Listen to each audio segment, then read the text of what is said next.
Tonight we walk into the darkness of the Indus plain, where the earth still keeps the shape of streets, wells, drains, courtyards, granaries, and doorways once touched by human hands more than 4,000 years ago.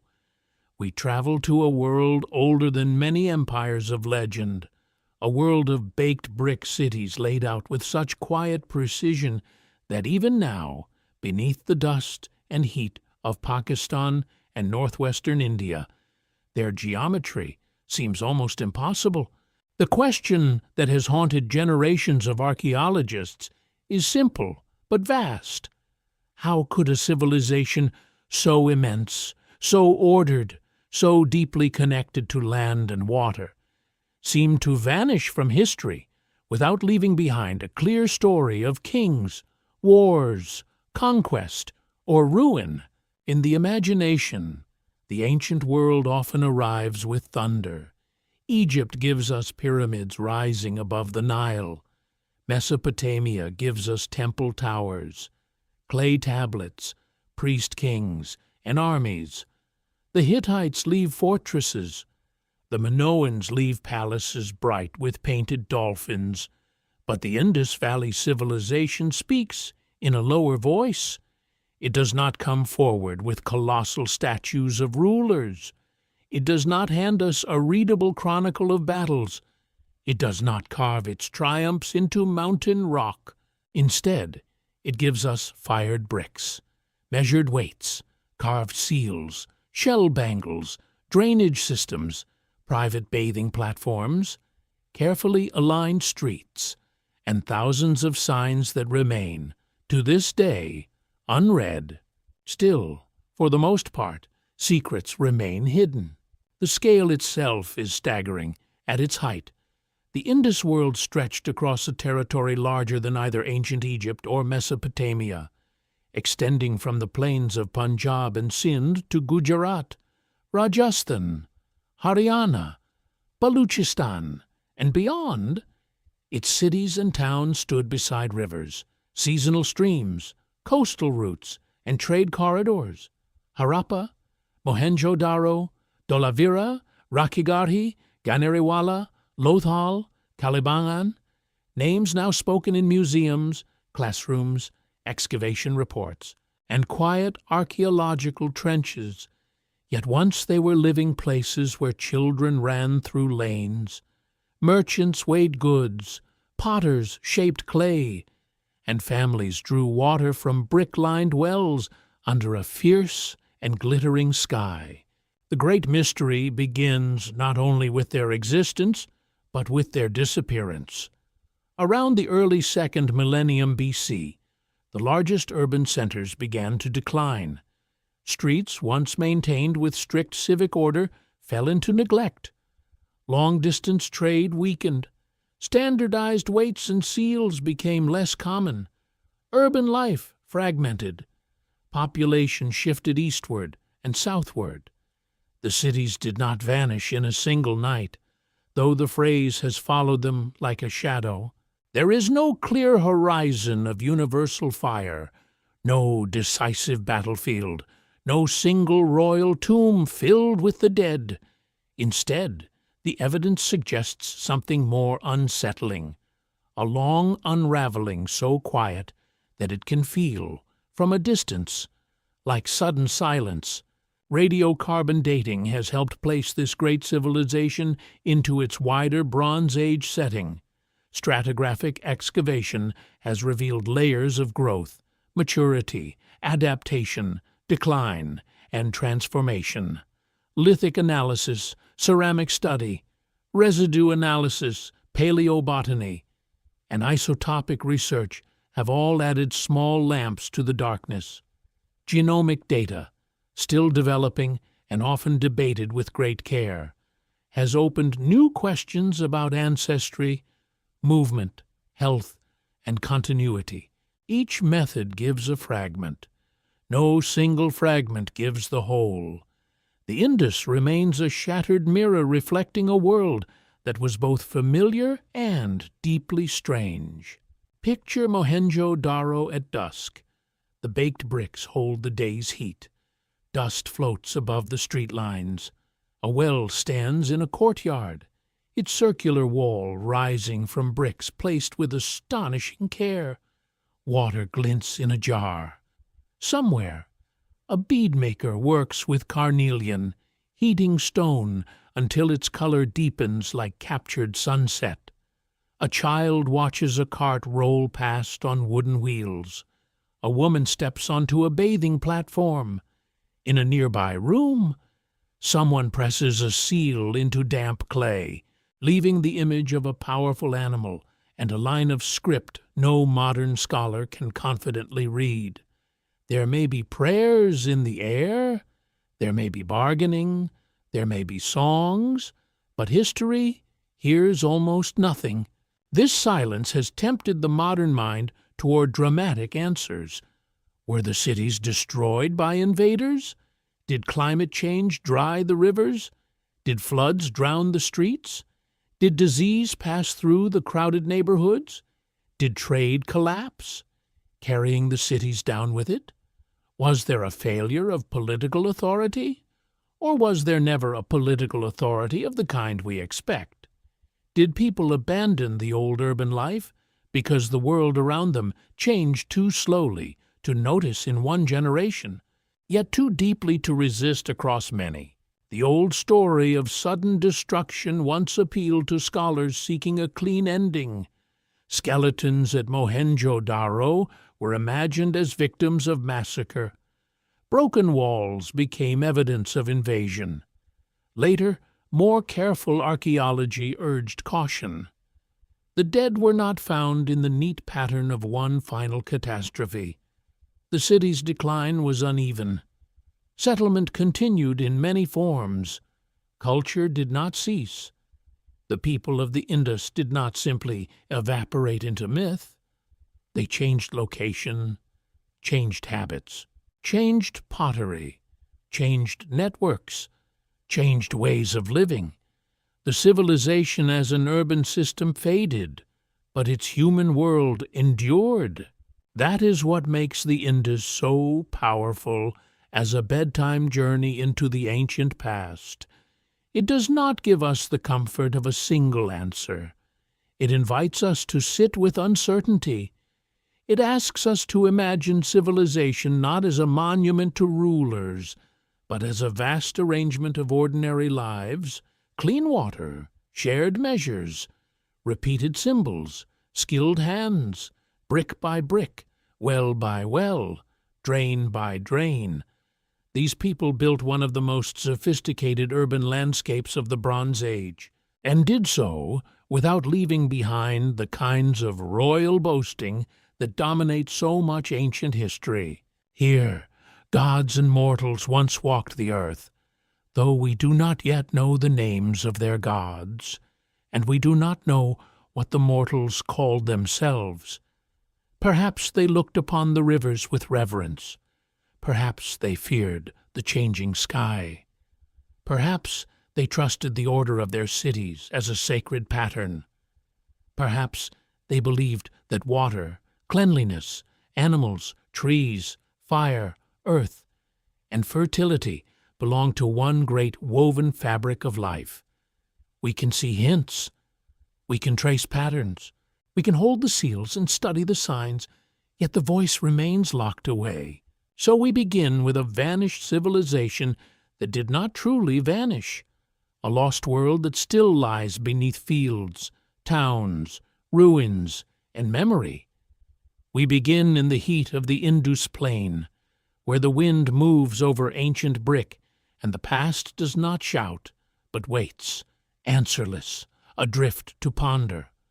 We enter the silence of a people who built cities without pyramids, power without visible kings, and order without an empire we can easily name. So, before you get comfortable, take a moment to like the video and subscribe, but only if you genuinely enjoy what I do here. And as the night gathers around us, share your location and local time in the comments, so we may know where in the modern world this ancient journey has found you. long before the ancient city of Harappa became a name spoken with awe. It was a mound in the Punjab, weathered by sun, wind, rain, and the passage of villagers who lived beside it without knowing the full measure of what slept beneath their feet. The mound rose from the plain like a tired memory, uneven and quiet, its surface scattered with old bricks, broken pottery, and fragments whose meaning had been lost. To those who needed building material, the bricks were useful. To the land, they were part of the soil. To history, they were the first exposed bones of a civilization almost erased from the mind of the world. In the 19th century, as railways cut across northern India, the mounds at Harappa became a quarry.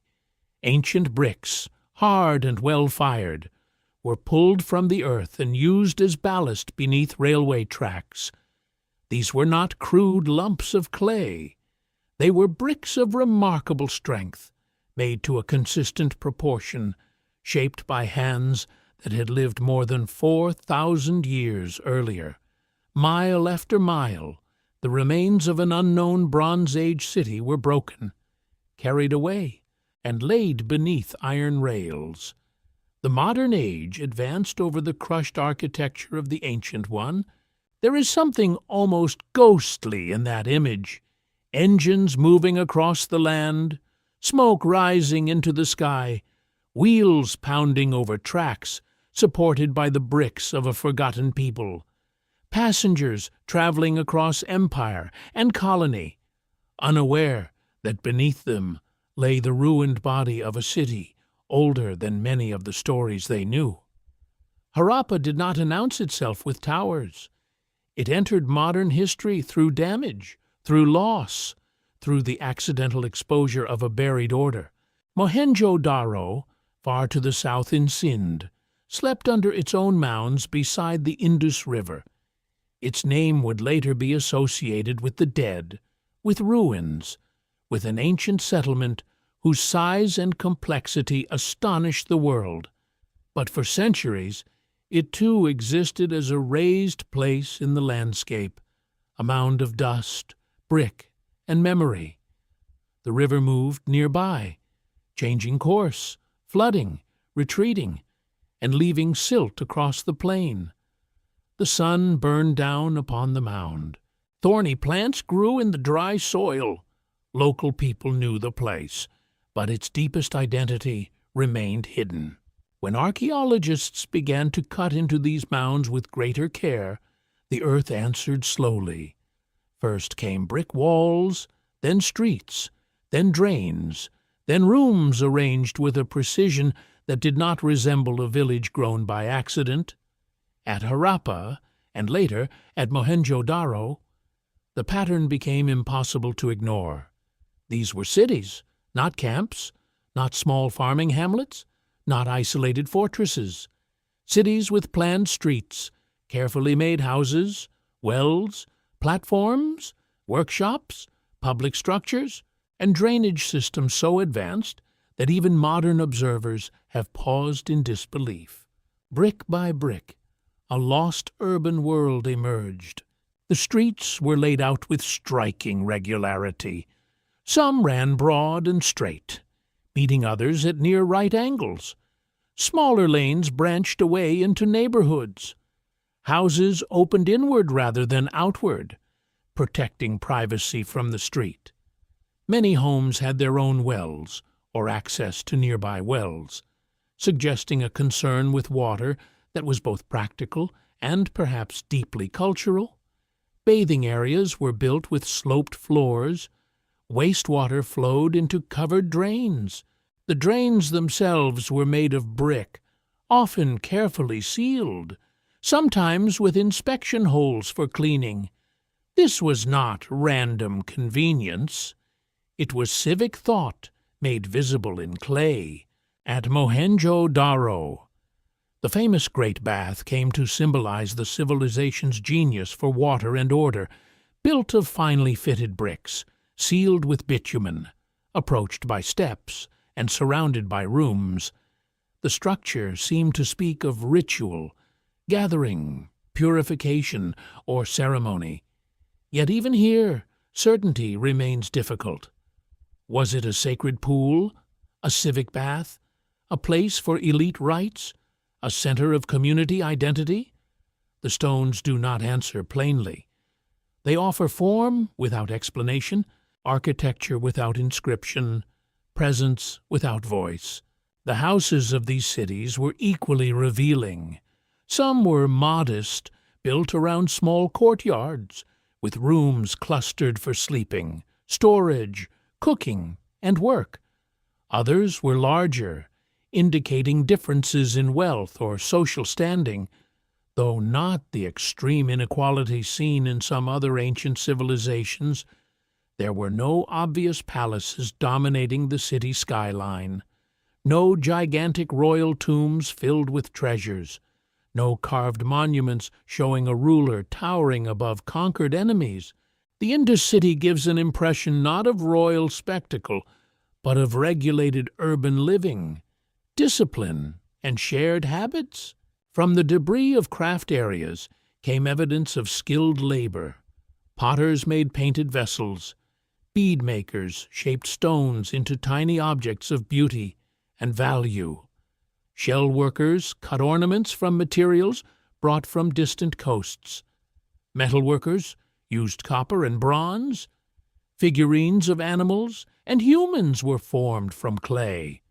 Chert blades and stone tools revealed traditions of lithic production. These were not the scattered efforts of isolated households alone. They belonged to networks of knowledge, apprenticeship, trade, and repetition. Then there were the seals, small, carved, often made from steatite. They bore animal images and short sequences of signs.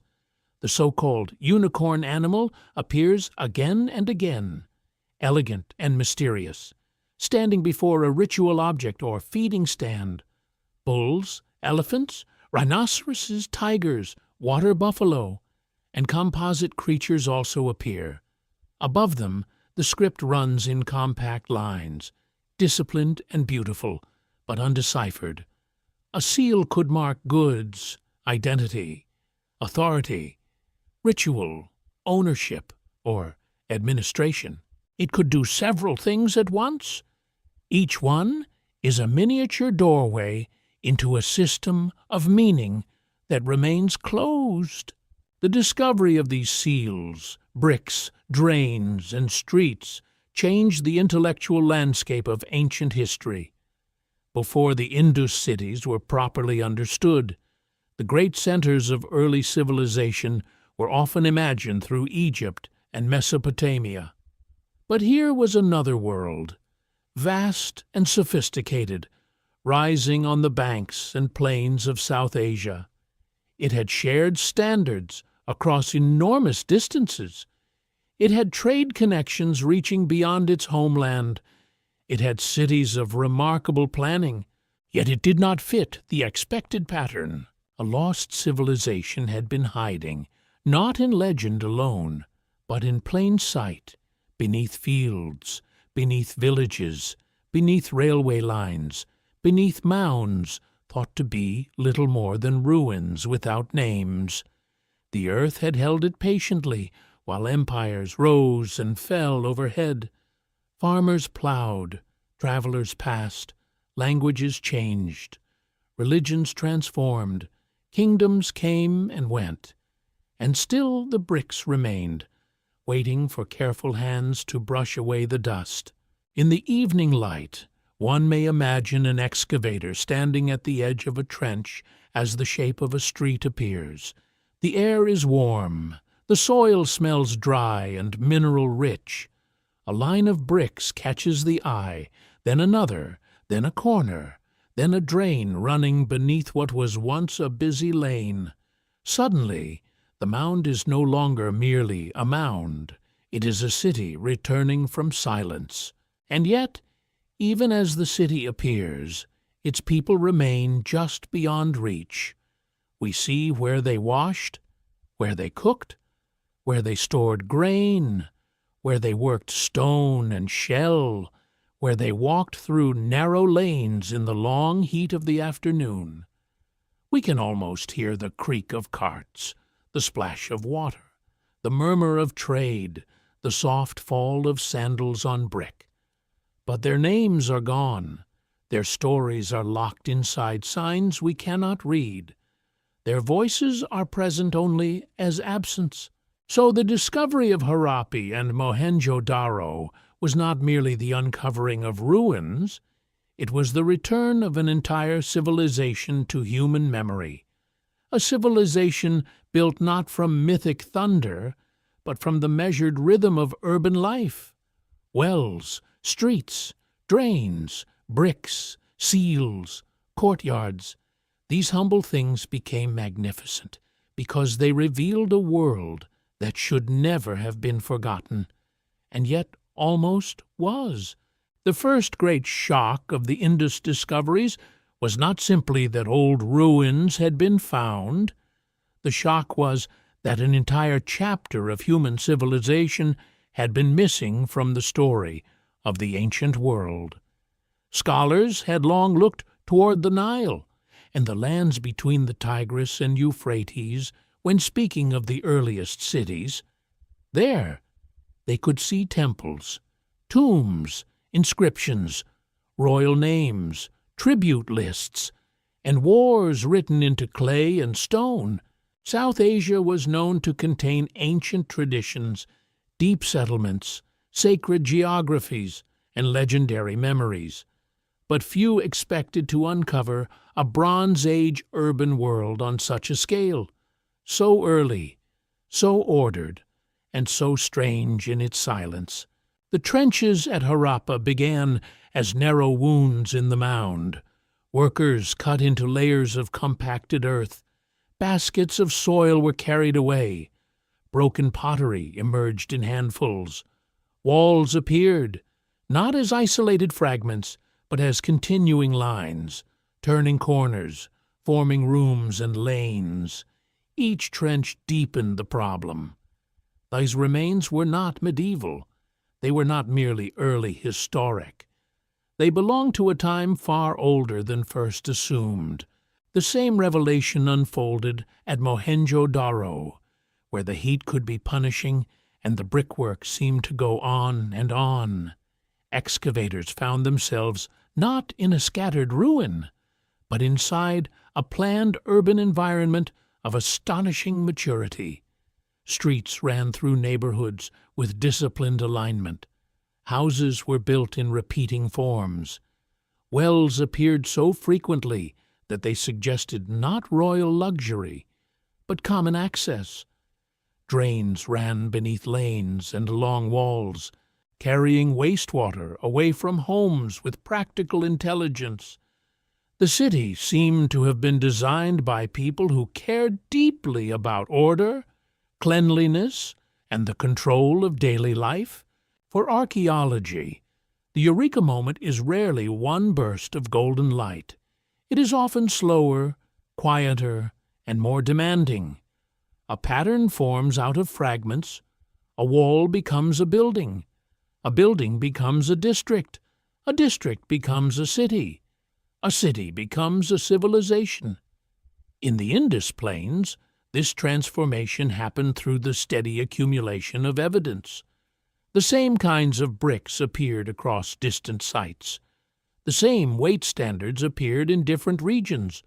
Similar seals, pottery forms, ornaments, and craft traditions linked places separated by deserts, rivers, and plains. The conclusion became unavoidable.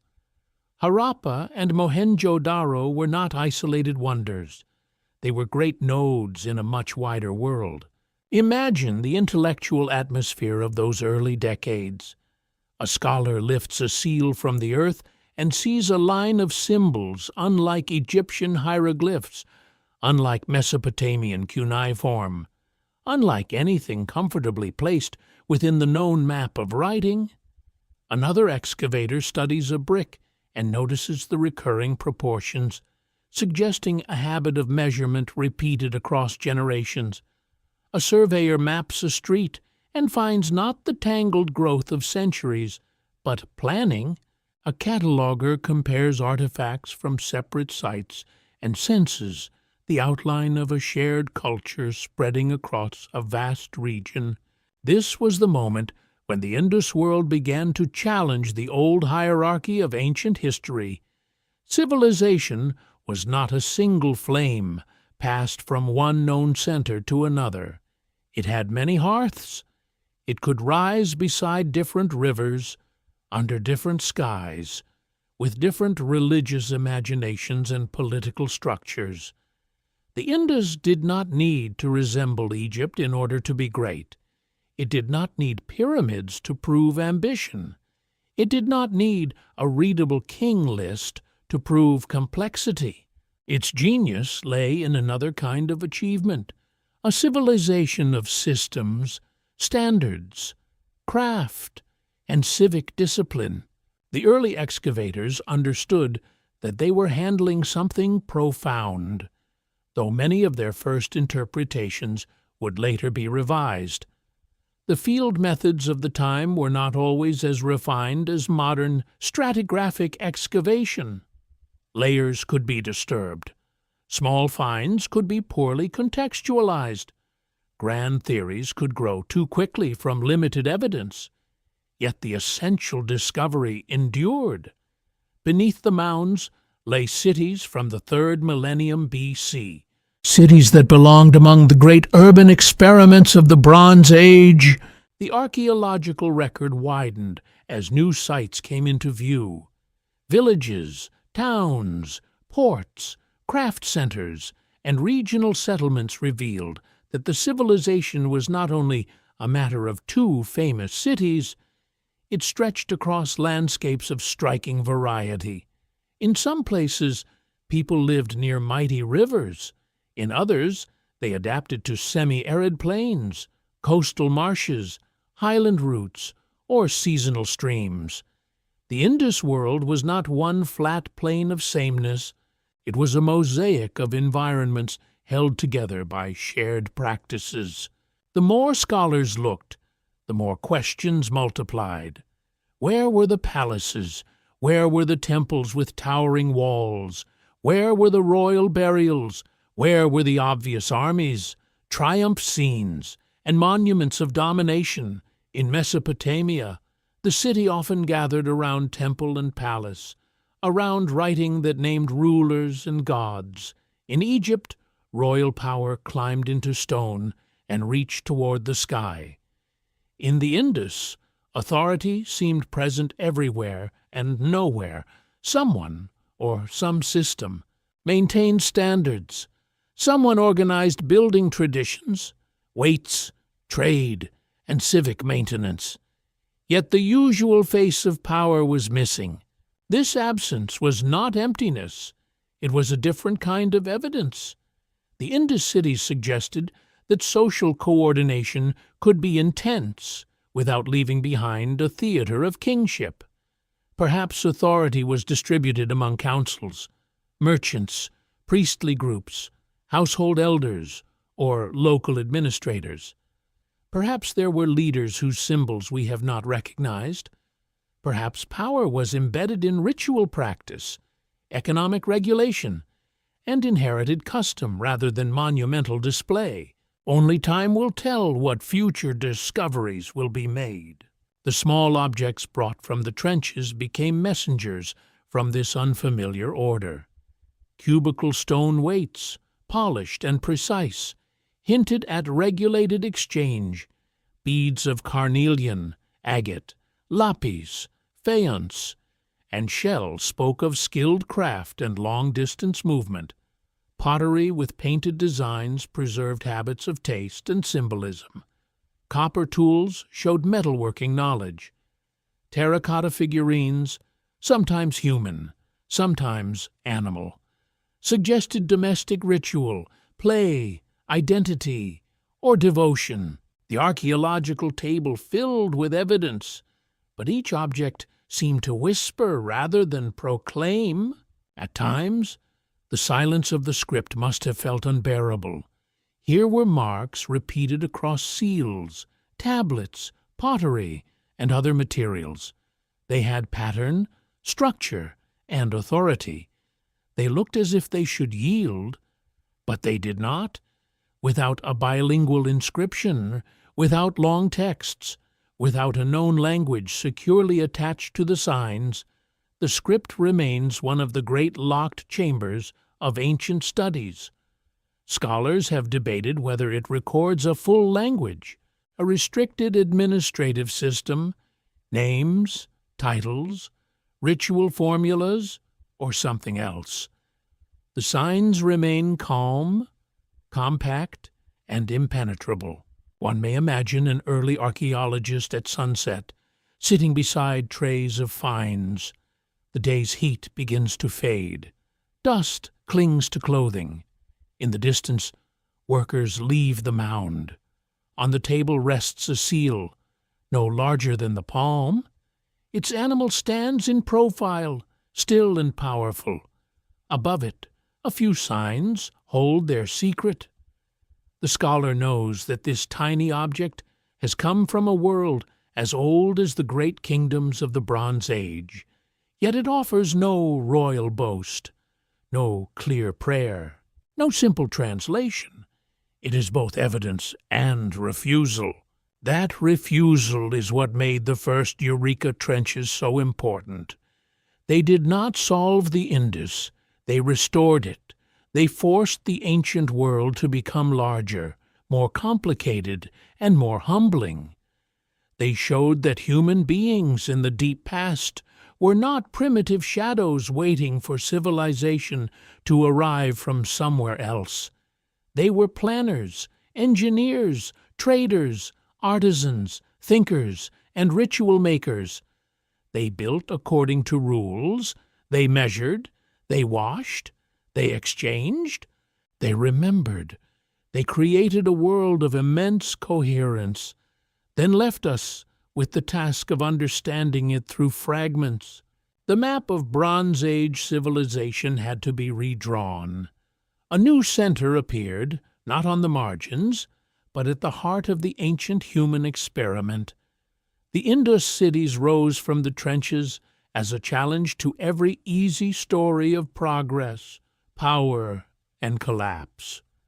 Their discovery was not only an archaeological event, it was a correction to human memory. Across the ancient plains, ruins often gather stories around themselves as a still pond gathers fallen leaves. Long before careful excavation, long before pottery sequences, radiocarbon dating, and measured plans, people saw the mounds and wondered. They were too large to be ordinary hills, too broken to be living towns, too old to belong comfortably to memory. They rose from fields and riverlands like the backs of buried giants. In the heat shimmer, they seemed not dead, but sleeping. The Indus cities entered imagination through this borderland between landscape and legend. A mound could become a cursed place. A field of bricks could become the remains of a forgotten king. A scatter of beads could be taken as treasure from an age when spirits walked more closely beside mortals. The names attached to ruins changed from region to region, but the feeling remained the same. Something had happened here. Something great had been lost. The earth had swallowed a world. Mohenjo-Daro became especially powerful in the modern imagination because its very presence felt dramatic. A high mound near the river, streets of baked brick rising from the dust, wells without voices, drains without water, stairways leading nowhere but into absence. The city seemed to wear death as a garment, not because every part of it had died at once, but because no living community remembered its ancient name. For the visitor, this is one of the strangest sensations in archaeology. To stand in a city where the streets are visible, and where house plans are visible, and where bathing spaces and thresholds remain. Yet no one can say with certainty what its people called the place. Ruins invite the human mind to invent what evidence withholds. So stories came. Some imagined a city destroyed by divine anger, like the drowned cities and cursed kingdoms of many ancient traditions. Others pictured a sudden catastrophe, a night of violence, a sky red with flame, a river rising in darkness, or armies entering through the streets. The phrase vanished overnight carries this emotional force. It is not a careful archaeological conclusion. It is a dramatic human response to silence. Flood stories are especially natural in a land shaped by rivers. The Indus and its tributaries have always been creators and destroyers. They bring silt, fertility, fish, reeds, clay, movement, and trade. They also bring fear. A river that nourishes the fields can break its banks and erase homes. It can move away from settlements that depend upon it. It can leave channels dry, drown low ground, or bury a street beneath mud. To live with such rivers is to live with abundance and uncertainty in the same breath. In the remains of Mohenjo-Daro, layers of silt and rebuilding suggest that floods were part of the city's long experience. The city was not simply founded, lived in peacefully, and abandoned without trial. It endured environmental stress again and again. Walls were repaired, floors were raised, streets were rebuilt. Citizens returned to places that water had disturbed. The city became a record of resistance, adaptation, and repeated negotiation with forces larger than any household. One may imagine a season of swelling water. The air grows heavy before rain. Clouds mass along the horizon. The river rises, brown and muscular, carrying branches, reeds, and uprooted debris. People move goods to higher rooms. Children are pulled indoors. Animals shift restlessly. The drains, usually symbols of control, begin to choke. Water enters streets, courtyards, storage rooms. Brick absorbs the damp. Clay vessels fall and crack. Then, days later, or weeks later, the water retreats, leaving a skin of mud over everything. The city breathes again. But something has changed. Fire, too, leaves its own mythology. Burned layers in ancient sites often inspire visions of war, destruction, and panic. Yet fire can come from many sources. A cooking accident, a workshop blaze, domestic hearths, ritual, kilns. Burning does not always mean invasion.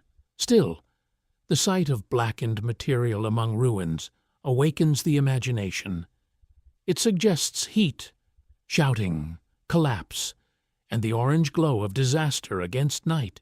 In the Indus world, the evidence does not support a single universal burning of the cities, but that has not stopped people from dreaming of endings. When a civilization gives no readable chronicle, the modern mind reaches for dramatic scenes. It wants an answer with smoke. It wants a final night. It wants the comfort of a cause. Yet archaeology teaches patience. It asks us to see that ruin can be slow. A city may die by degrees, a drain left uncleared, a house subdivided, a street narrowed, a standard abandoned, a trade route forgotten, a symbol no longer carved. The end of a world may arrive not as thunder, but as habit changing beyond recognition. Myths of lost cities exist across the world because they speak to a fear buried deep in every society. We know, even if we do not always admit it, that our own streets are temporary. The lamps we light, the markets we build, the documents we preserve, the names we honor, all depend upon delicate systems. Water must arrive, food must move, trust must hold, climate must remain tolerable, children must inherit meaning from their elders. When enough threads loosen, even the proudest city becomes vulnerable to dust. The Indus ruins carry this warning with unusual softness. They do not display destruction as spectacle. They do not give us walls carved with the last cries of kings. Their mystery is more intimate. The disappearance is seen in ordinary things. A workshop no longer producing beads for distant trade, a sealed tradition fading, pottery style shifting, urban neighborhoods losing coherence, people choosing, or being forced, to live differently. It is a collapse without a single face. This is why legends of flood and fire continue to cling to Harappa, Mohenjo-Daro, and the wider Indus landscape. The evidence is complex, but the human heart wants story. It wants to stand in the dust and hear hoofbeats, thunder, bells, prayers, screams, river roar, or divine judgment. It wants the ruins to confess, but the ruins do not confess. They reveal.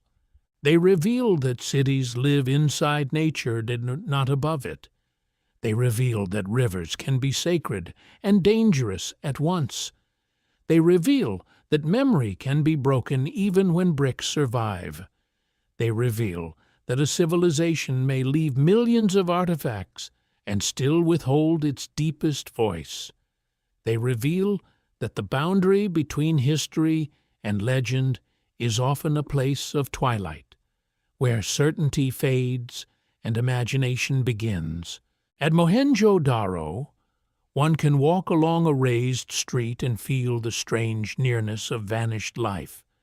The bricks are still warm beneath the sun. The wells are still round. The house walls still hold the outline of rooms where families once slept, argued, worked, loved, and grieved. Yet everything has become mute. The city is present as body, absent as mind. It is this condition, more than any single disaster, that gives the ruins their haunted power. Perhaps that is why the Indus has never needed pyramids to command awe. Its mystery is not vertical, rising into the sky. It is horizontal, spreading across plains, riverbeds, fields, and forgotten channels. It is found in low walls and silent signs. It is found in the fact that the people who lived there were not less human than we are, not simpler, not smaller in thought or feeling. They tua dayano wondered what the river would do. They tuayao buried their dead. They tupayai placed faith in symbols. They ought to feared loss. The legends surrounding the Indus are not obstacles to understanding, so long as we hold them carefully. They remind us that archaeology begins in wonder, but must travel through evidence. The tale of an overnight disappearance may not be true in the literal sense, yet it preserves the emotional truth of rediscovery. A vast civilization had slipped from written memory. When it returned, it felt as though a whole world had risen from the grave. Still, for the most part, secrets remain hidden. The flood has retreated. The fires have cooled. The mounds have opened. Yet the ancient names remain lost, and the script still stares back in silence. We are left among bricks, seals, wells, and wind, listening for a voice that may not speak until some future discovery changes everything. Only time will tell what future discoveries will be made. The Indus civilization was born in conversation with water. Not one river alone, not one narrow valley, not one simple ribbon of green through desert, but a vast and restless world of rivers, streams, floodplains, seasonal channels, marshes, estuaries, and monsoon-fed lands. To understand these cities, one must first imagine the sound of water moving through the ancient landscape, not always gently, not always reliably, sometimes as blessing, sometimes as threat, sometimes as memory carved into dry earth. The Indus River descends from high mountain realms, gathering force from snow, glacier, rain, and tributary. By the time it reaches the plains, it has already traveled through worlds of stone and ice, carrying the powdered remains of mountains in its current.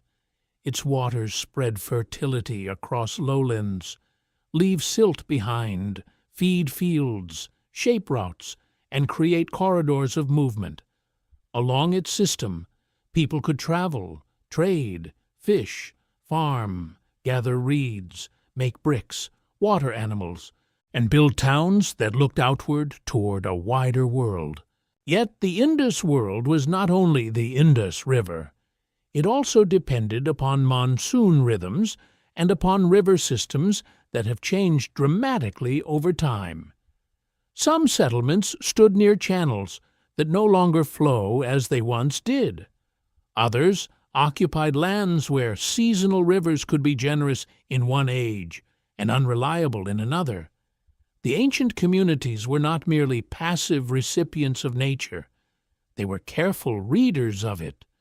They learned where water gathered, where soils held moisture, where floods replenished land, where routes crossed, and where settlements could endure. The landscape was alive with variation. In one region, floodplains glittered with wet soil and standing water. In another, semi-arid lands required more cautious strategies. Farther south, coastal communities looked toward tides, salt flats, and maritime exchange. In the west, routes led toward highland resources and distant mineral zones. This was not an empire of one ecology. It was a civilization spread across many environmental moods, unified by shared habits, but shaped by local conditions.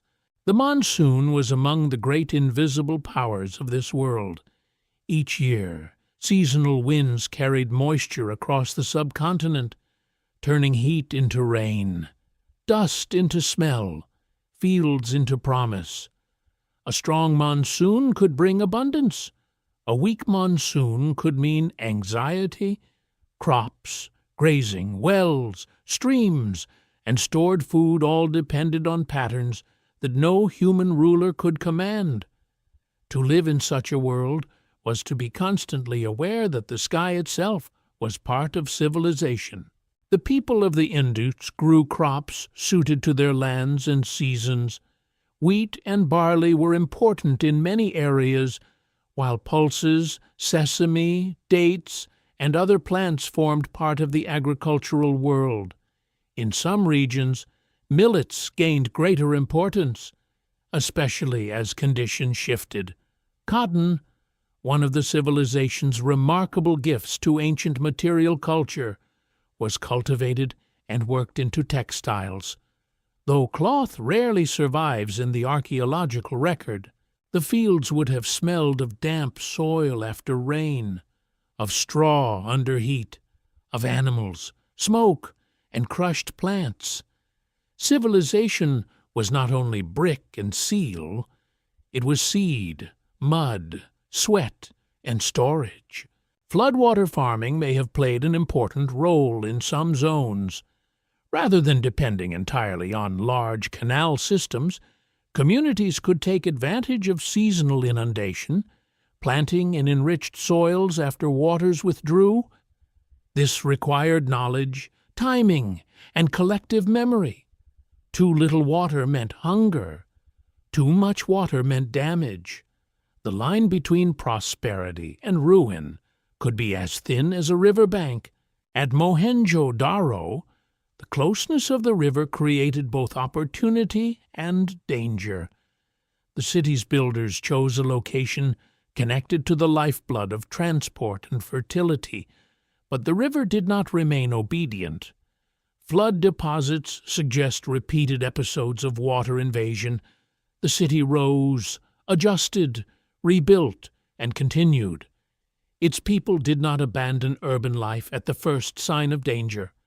They returned, repaired, raised surfaces, and negotiated with the river again. This persistence is important. It tells us that environmental stress was not automatically collapse. For a long time, stress was simply part of living. But water can change in slower ways, too, ways more devastating than a single flood. A river may shift its course across generations. A channel that once ran broad and useful may become seasonal, then faint, then dry. Wells may need to be dug deeper. Fields may produce less. Settlements may find themselves stranded from the networks that once sustained them. Such changes do not always create dramatic destruction layers in the earth. They create decisions. Families move. Villages grow where cities shrink. Crops change. Trade routes bend elsewhere. Old centers lose their necessity. The Gagar-Hakra River system, often discussed in relation to many Indus settlements, has attracted intense study and debate. In ancient times, parts of this system may have offered more favorable conditions than later periods allowed. Whether fed by powerful glacial rivers in earlier ages, by monsoon waters, or by complex shifting channels at different times, the broader point remains profound. Many Indus communities were tied to water systems in motion. They lived not on a fixed stage, but on a changing earth. As the centuries moved toward and beyond 2000 BC, evidence suggests that monsoon patterns weakened in parts of the region. This did not mean that every city instantly failed. It meant that the balance of life changed. The great urban system, dependent on agricultural surpluses, craft specialization, exchange networks, and shared standards, became harder to maintain. A weakening monsoon could reduce flood reliability, alter cropping strategies, and encourage movement toward regions with more dependable rainfall or smaller-scale farming possibilities. Here, the story becomes quieter and more human. Imagine a household at the edge of a changing river. The elders remember when water came higher, when certain fields were richer, when traders arrived more often, when seals moved through markets, when the city's rhythms felt secure. The younger generation sees something different. A channel silts, a field disappoints, a well tastes different. A neighbor leaves for another settlement. A craftsperson finds fewer buyers. No one declares that civilization has ended. Life simply becomes more difficult, and choices gather like storm clouds. This is where the ancient environment breaks the illusion of sudden disappearance. Civilizations can be wounded by battles, but they can also be transformed by rainfall. They can fall to armies, but also to river migration, crop stress, trade disruption, and the slow rearrangement of human hope. The Indus world may have faced not one killer, but many pressures braided together. Climate strain, hydrological change, shifting settlement patterns, economic weakening, local adaptations that made sense individually, yet collectively dissolved the old urban order. The rivers that built the Indus world did not betray it in a single act. They changed, as rivers always change. The monsoon breathed differently. Floods came where they were not wanted, or failed where they were needed. Channels wandered. Human communities responded with intelligence, endurance, and movement. They were not helpless figures in an environmental tragedy. They were skilled survivors, adjusting to a landscape that no longer rewarded the same forms of urban life. The greatest lesson of the Indus rivers is that civilization is an agreement with nature, never a conquest of it. Bricks can be standardized, streets can be aligned, drains can be covered, weights can be measured with exquisite care. But clouds cannot be ordered by decree, and rivers do not remain forever where cities wish them to stay. Under the long night sky of the Bronze Age, the people of the Indus watched the waters as their ancestors had watched them, with reverence, calculation, fear, and gratitude. The rivers carried boats, silt, stories, fish, clay, and the promise of another harvest. They also carried uncertainty. In their currents lay the beginning of the civilization, and perhaps, in their changing courses, the first deep movements of its transformation. To enter the mind of the Indus builders, one must begin with the brick, not the palace, not the throne, not the sword, not the royal tomb, but the brick, simple, rectangular, sun-warmed, hand-shaped, fired until durable, then placed into walls, drains, wells, platforms, thresholds, stairways, and streets. In this civilization, the brick was more than a building material. It was a grammar. It was a unit of thought. It was order made solid. Across the Indus world, bricks often followed standardized proportions. The repeated ratio reveals a habit of measurement, a shared building language carried across immense distances. Such consistency did not happen by accident. It required memory, instruction, craft discipline, and agreement. Somewhere in the life of these cities, knowledge was taught and preserved. A young worker learned how clay should feel in the hand, how it should be mixed, shaped, dried, and fired. A builder learned how bricks should fit together, how walls should rise, how drains should slope, how wells should curve in careful rings. Generation after generation, these practices became the quiet architecture of civilization. The great wonder is that this order appears without the obvious signatures of domination. In many ancient societies, uniformity is explained by kings. A ruler commands, officials enforce, scribes record, laborers obey. Yet the Indus offers a more mysterious arrangement. Its standards are everywhere, but its rulers are invisible. Its cities are disciplined, but its monuments are restrained. Its system appears vast, but its center remains hidden. Still, for the most part, secrets remain hidden. Look closely at an Indus street. It is not merely a path between houses.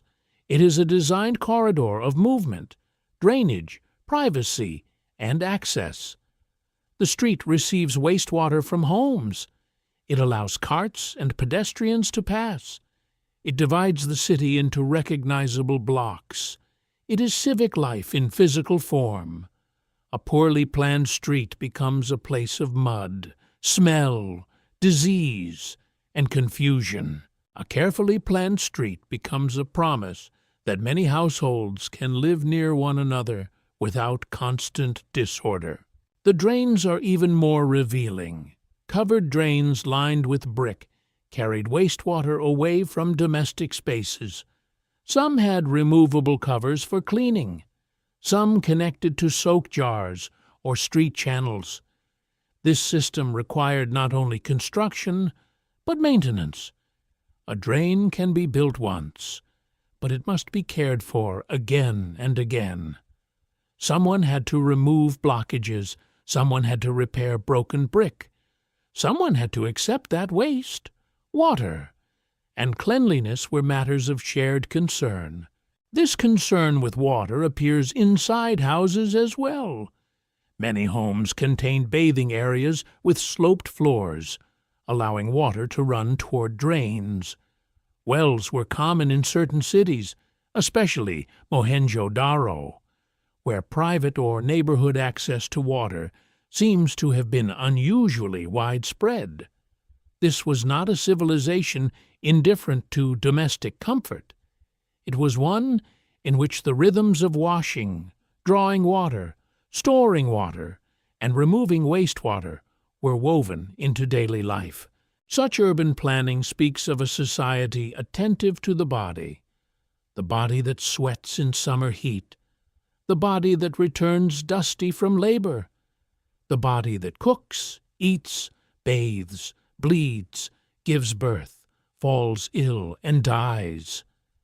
Ancient civilization is often told through kings and conquests, but the Indus turns our gaze toward ordinary routines.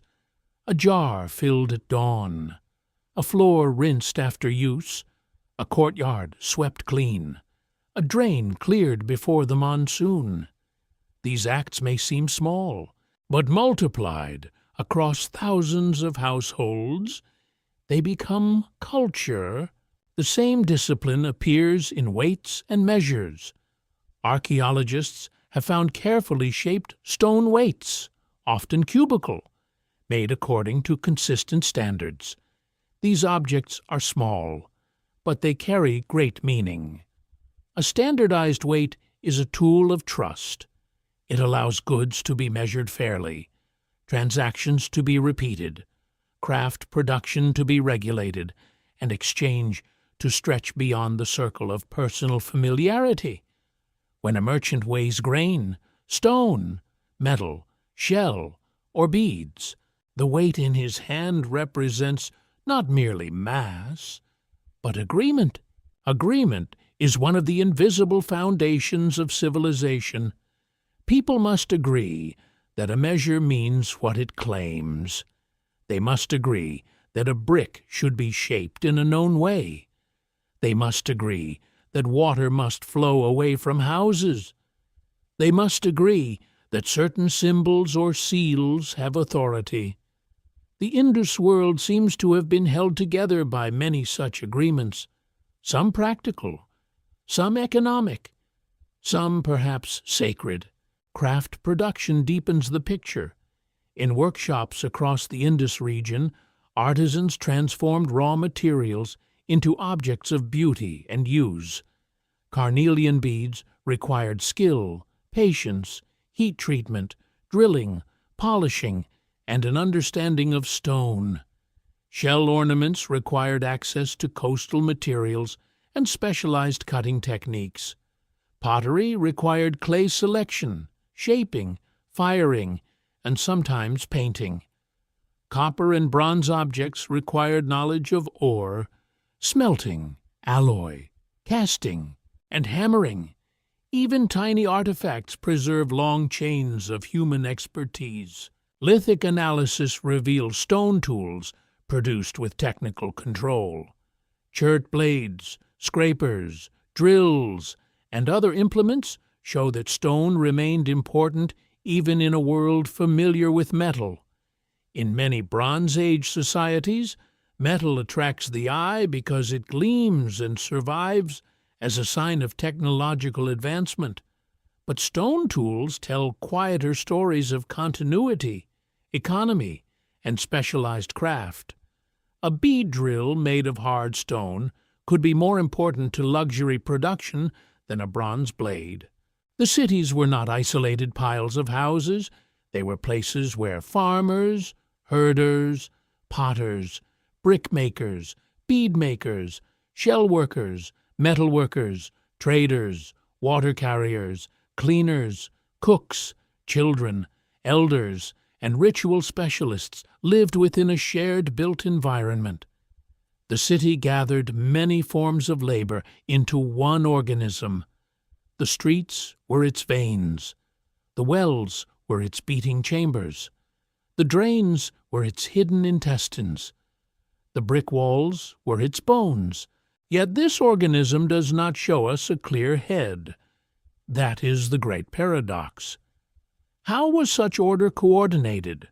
Some scholars have imagined merchants as powerful figures, managing trade and standardization. Others have suggested ritual authorities, perhaps people whose control of purity, water, or sacred symbols gave them social influence.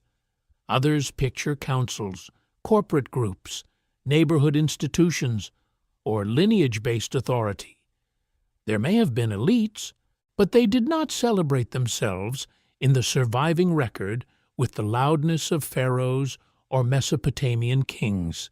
This absence forces us to reconsider what power looks like. Power does not always wear a crown.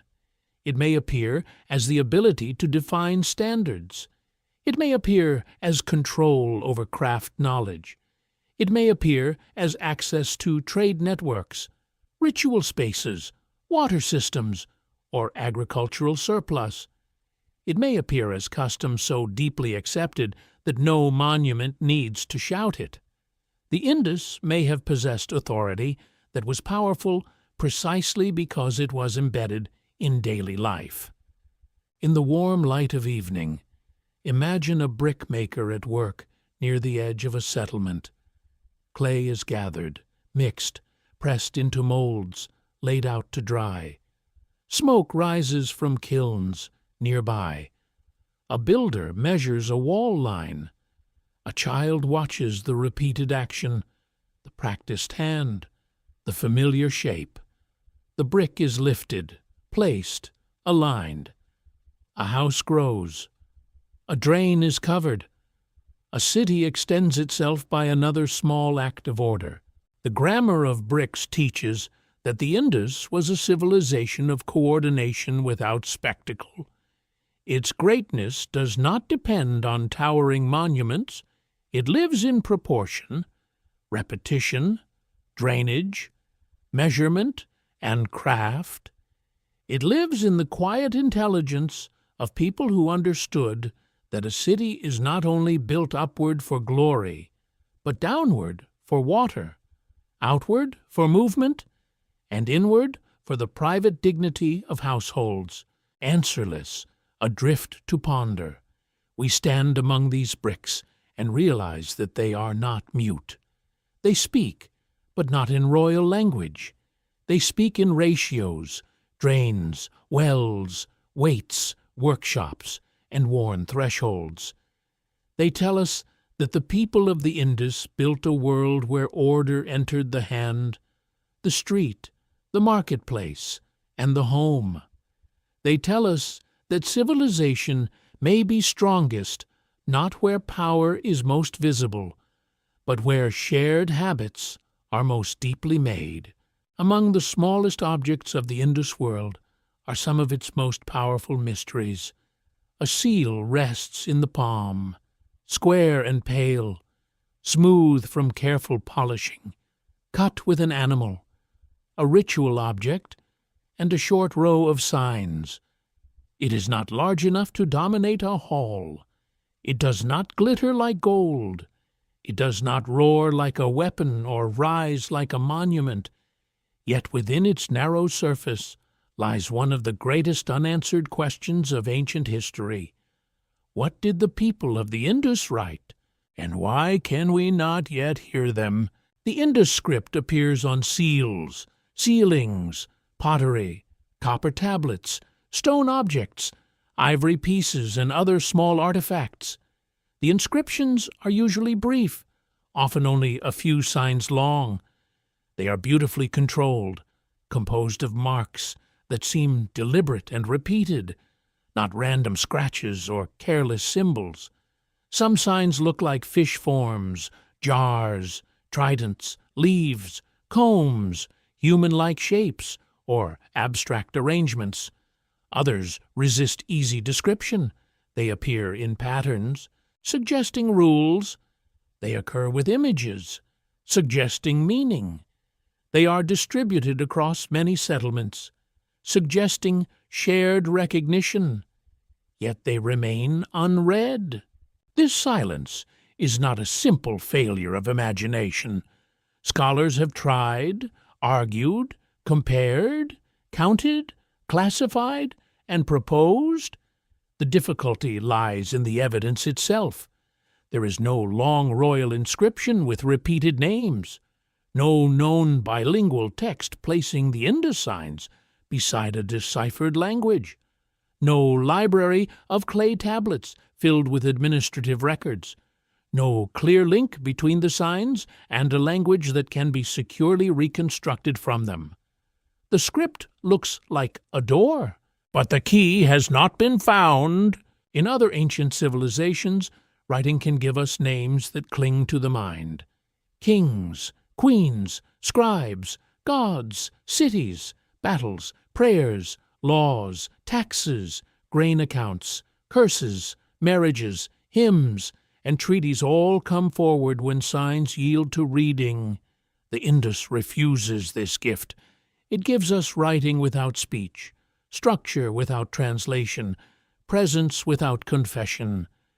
We can hold an inscription close to the eye and know that it once meant something to someone, but we cannot say what. The seals themselves may have functioned in administration, trade, identity, ritual, or status. Many have a perforated boss on the back, suggesting they could be worn, carried, pressed, or suspended.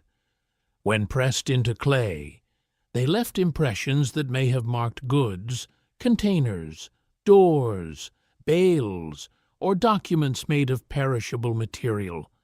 A seal could tell others who sent an object, what authority approved it, what group owned it, or what sacred protection guarded it. Perhaps it did all of these things at different moments. The animal images deepen the mystery. The most famous creature is often called the unicorn, not because it belongs to fantasy in the modern sense, but because it appears in profile with one prominent horn. It is repeated with striking frequency, elegant and composed, standing before a standard-like object. Was it a real animal shown conventionally, a mythical beast, a clan emblem, a divine creature, a trade symbol, or a sign of office? Its repetition suggests importance, but its meaning remains hidden behind the silence of the signs. Other animals emerge from the carved surfaces with equal force. Humped bulls stand with muscular shoulders and lowered heads. Elephants carry the weight of forest and memory. Rhinoceroses appear heavy and armored. Tigers suggest danger, power, and the wild edge of settlement. Water buffalo evoke wetland, strength, and fertility. Composite beings blur the boundary between natural and supernatural, as if the artists knew how to combine creatures into forms that existed not in the field, but in thought. These animals were not chosen carelessly. In ancient art, animals often carry symbolic weight. They can represent regions, gods, families, professions, qualities, dangers, offerings, or cosmological ideas. The Indus artists worked with astonishing precision on a miniature scale, cutting life into stone with patience and control. Every curve of horn, line of body, hoof, ear, and head had to be planned. A seal was not merely an object. It was a compressed world. There is a quiet intimacy in imagining the seal cutter. He sits with stone, tool, and lamp, perhaps in a workshop filled with dust and fine fragments. The block is prepared, polished, and shaped. The animal begins as an outline, then gains muscle and posture. The signs are added above, each one cut with steady attention. A mistake could ruin the piece. The finished seal may pass to a merchant, official, ritual specialist, or household head. It may travel across streets, across rivers, across desert routes, across the sea. It may outlive the hand that made it by 4,000 years. The signs above the animals are brief, But brevity does not mean simplicity. A modern passport stamp, a company logo, a religious emblem, a personal name, or a legal mark can contain meaning far beyond its size. The Indus inscriptions may have worked within a world where context supplied what the short text omitted. The person seeing the seal may have known the animal, the sign sequence, the owner, the office, the cargo, the ritual association, and the social meaning. We are the outsiders, arriving after context has been washed away. Some researchers have studied sign order, frequency, and position, seeking the internal logic of the script. Certain signs appear more often at beginnings or endings. Some combinations recur. The system shows discipline. It does not behave like decoration alone. Yet the debate remains unsettled. Was this full writing representing language? Was it a logosyllabic system? Was it a symbolic code used for names and titles? Was it tied to a language family whose descendants survive in transformed form? Or was it something else, a communication system that does not fit our categories neatly? The stakes are immense. If the script were deciphered, the Indus world might change overnight in the modern imagination. The lost people might gain names. Their cities might gain ancient titles. Their gods, offices, goods, rituals, families, or measurements might step into the light. Whole debates about society, religion, trade, and power could shift. But decipherment requires evidence, not desire. A beautiful guess is still a guess. A convincing pattern is not yet a translation. Archaeology must move slowly, where longing moves fast. The silence of the script shapes every interpretation of the civilization.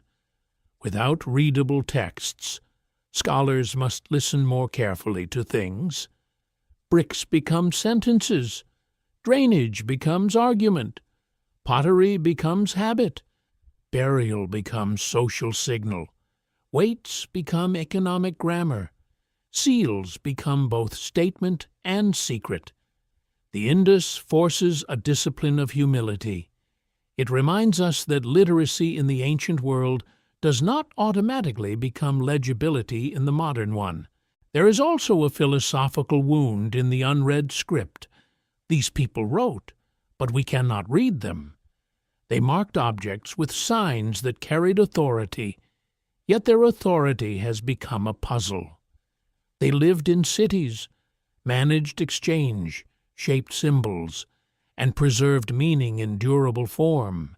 Yet meaning has escaped us. It is like seeing lips move behind glass. The gesture is clear. The voice is gone. At night, one may imagine a merchant preparing goods for travel.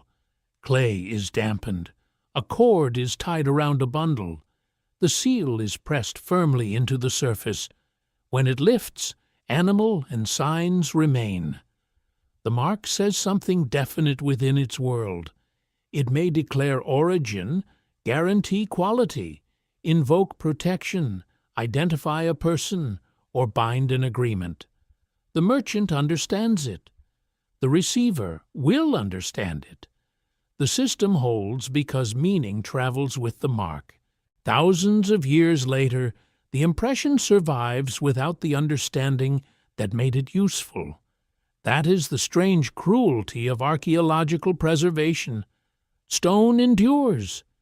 Meaning evaporates. The seal remains, but the voice that named it does not. The animal still stands before its standard, calm and eternal, while we circle it with theories. Still, for the most part, secrets remain hidden.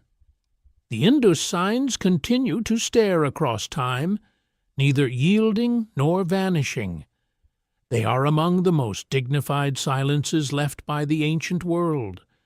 They tell us that a civilization may be literate and still unreachable, organized and still mysterious, intimate and still distant. They remind us that the past is not ours simply because we have uncovered it. In the end, the seals are not silent because they have nothing to say. They are silent because we have not yet learned how to listen. Each carved animal, each measured sign, each tiny tablet and sealing waits in the museum drawer. The excavation report, the storeroom, the memory of the earth, answerless, adrift to ponder. We stand before them like travelers before a locked gate, knowing that beyond it lies not only information, but a human voice. The Indus civilization presents one of the strangest social puzzles in the ancient world. It was vast, disciplined, technically skilled, and astonishingly consistent across enormous distances. Yet when we search for the usual marks of ruling power, they seem to withdraw like footprints in wind-blown sand. The cities do not offer us obvious palaces. They do not give us colossal royal statues. They do not display great tombs packed with gold, weapons, chariots, and sacrificed attendants. They do not preserve long inscriptions celebrating kings who conquered enemies beneath the favor of thunderous gods. And still, order was everywhere. This is the paradox at the heart of Indus society. How could a civilization maintain standardized weights, shared brick proportions, broad trade networks, planned streets, specialized crafts, and urban sanitation without leaving a clear image of rulers? If power existed, and surely some form of power must have existed, where did it hide? Was it in councils? In merchant families? In ritual specialists? In kinship groups? In local administrators? In the authority of custom itself? The answer remains uncertain, and uncertainty is precisely what makes this civilization so compelling. In Egypt, the pharaoh stood at the summit of the world, divine and human at once, the living axis between gods, land, river, and people. In Mesopotamia, kings and temple households proclaimed themselves through inscriptions, walls, conquests, and offerings. The Indus world does not seem to have performed authority in that same dramatic manner. Its social order appears less theatrical, less obsessed with personal grandeur, and more concerned with repeated civic forms. It was not a civilization without hierarchy, but its hierarchy may have been expressed in ways that do not satisfy our expectations. The houses reveal subtle differences. Some are larger than others. Some have more rooms, better access to wells, thicker walls, or more elaborate arrangements. Wealth was not perfectly equal. Certain households likely enjoyed greater comfort, resources, and influence. Yet the differences do not appear as extreme as in societies where royal and elite architecture overwhelms the ordinary city. Many Indus houses, even modest ones, show attention to water, privacy, and domestic organization. The built environment suggests a society where the household mattered deeply. The people without palaces were not people without structure. They lived within networks of obligation, craft, exchange, ritual, and memory. A city cannot clean itself. A standard cannot enforce itself. A trade route cannot maintain trust without recognized practices. Grain cannot move. Bricks cannot be made. Seals cannot carry authority.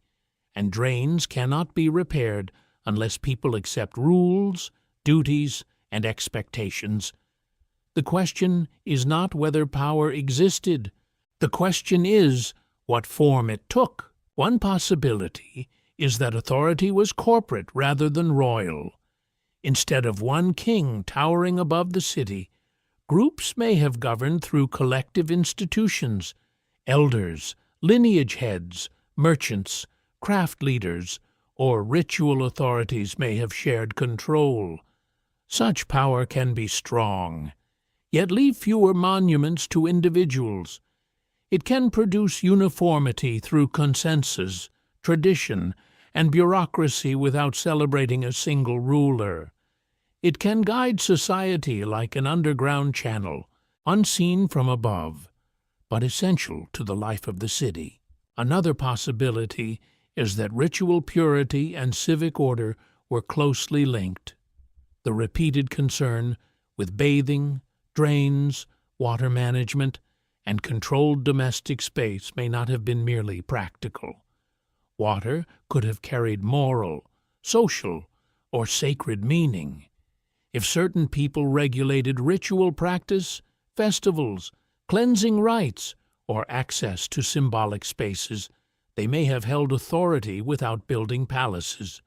In such a world, power might dwell not in the throne room, but in the rules of purity, the timing of ceremonies, the handling of seals, and the sacred meaning of ordered life. Burial evidence adds another layer to the mystery. Indus graves vary, but they do not generally display the overwhelming wealth found in some elite tombs elsewhere. Bodies were often laid with pottery, ornaments, shell objects, beads, or small personal goods.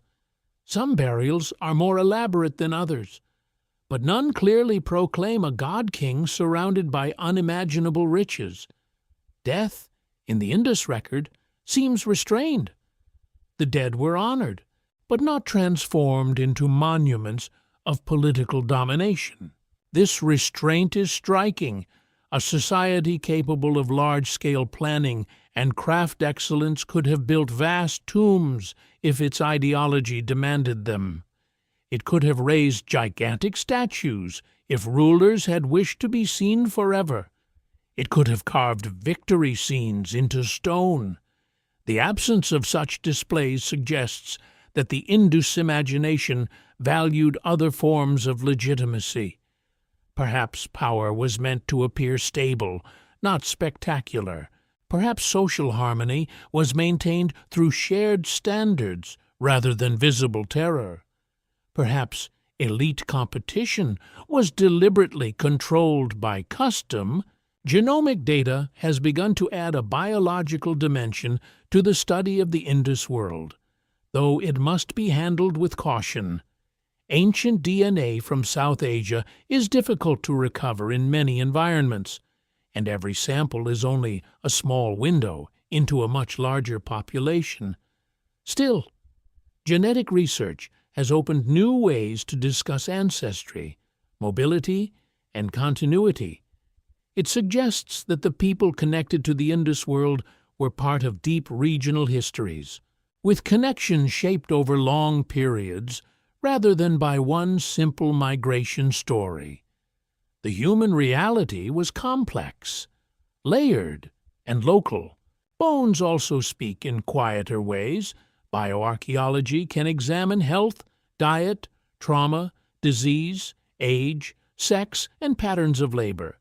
Teeth may preserve signs of nutrition and childhood stress. Skeletons may reveal injuries, infection, arthritis, or repetitive strain. Isotopic study can hint at diet and movement. These methods bring us closer not to kings, but to bodies. They show the Indus people as living beings who ate, worked, aged, suffered, healed, and died. There were surely inequalities in this world. No large urban civilization is free of difference. Some people controlled more goods. Some worked harder with fewer comforts. Some had access to finer ornaments, larger homes, or specialized knowledge. Some may have been migrants, laborers, apprentices, dependent workers, traders, farmers, herders, or ritual actors. Yet the archaeological signature of Indus inequality remains unusually subtle when compared to many contemporary civilizations. That subtlety should not be mistaken for simplicity.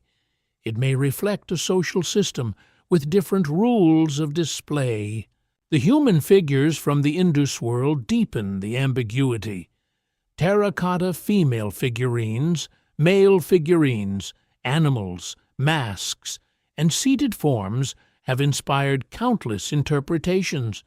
Some may represent deities, some may be toys, some may be household ritual objects, some may express fertility, identity, protection, or storytelling. Without texts, their meanings shift under the light of each theory. A small clay figure with ornaments may seem sacred to one scholar, domestic to another, playful to a third. The people who made it knew its place in life. We see only the surviving form. The famous bearded figure from Mohenjo-Daro, often called a priest king, is one of the most debated objects of the civilization. Carved in stone, with a calm expression, patterned garment, and dignified bearing, it appears to modern eyes as a portrait of authority, yet the title priest king is an interpretation, not a fact. He may be a ruler, a ritual specialist, an ancestor, a respected man, or something else entirely. The figure reminds us how quickly the modern mind names what the evidence leaves open. Perhaps the Indus was ruled by people who avoided royal display. Perhaps it was led by ritual authorities whose symbols we cannot decode. Perhaps power was split among urban communities. Perhaps what looks like absence is actually invisibility caused by lost materials: wood, cloth, painted surfaces, banners, perishable records, and ceremonial structures may have disappeared. The most important halls may have left only foundations, or none at all. The loudest symbols of power may have been made of things that decay. There is humility in this thought. Archaeology is not the past itself. It is what survives, found by chance, shaped by preservation, disturbed by time, and interpreted by human minds. Stone survives better than cloth. Brick survives better than reed. Fired objects survive better than spoken law. A civilization that expressed authority through perishable media may appear strangely leaderless after 4,000 years. The silence may be partly real, partly accidental. Imagine an Indus neighborhood at night. Lamps glow within courtyards. A woman grinds grain. A man returns from a workshop with dust in his hair. Children sleep near storage jars. Somewhere, a meeting takes place among elders or officials. Goods are counted. A dispute is settled. A seal is examined. A marriage arrangement is discussed. A ritual date is remembered. No trumpet announces government. No palace dominates the skyline. Yet society holds itself together through countless acts of recognition. This, perhaps, is the hidden brilliance of the people without palaces. They compel us to widen our definition of civilization. They remind us that authority can be quiet, that power may live in standards, not statues, that a city can be governed by habits so deeply accepted that no king needs to carve his name into every wall. They ask us to consider a world where the household, the well, the workshop, the seal, and the measure were all parts of social order. Still, for the most part, secrets remain hidden. We do not know what the Indus people called their leaders, if they had leaders in the way we understand the word. We do not know the names of their families, the rules of their marriages, the prayers of their funerals, the songs sung at birth, the punishments for theft, or the honors given to age. But we know they were not shadows. They were our intellectual equals, living within a society subtle enough to resist easy explanation.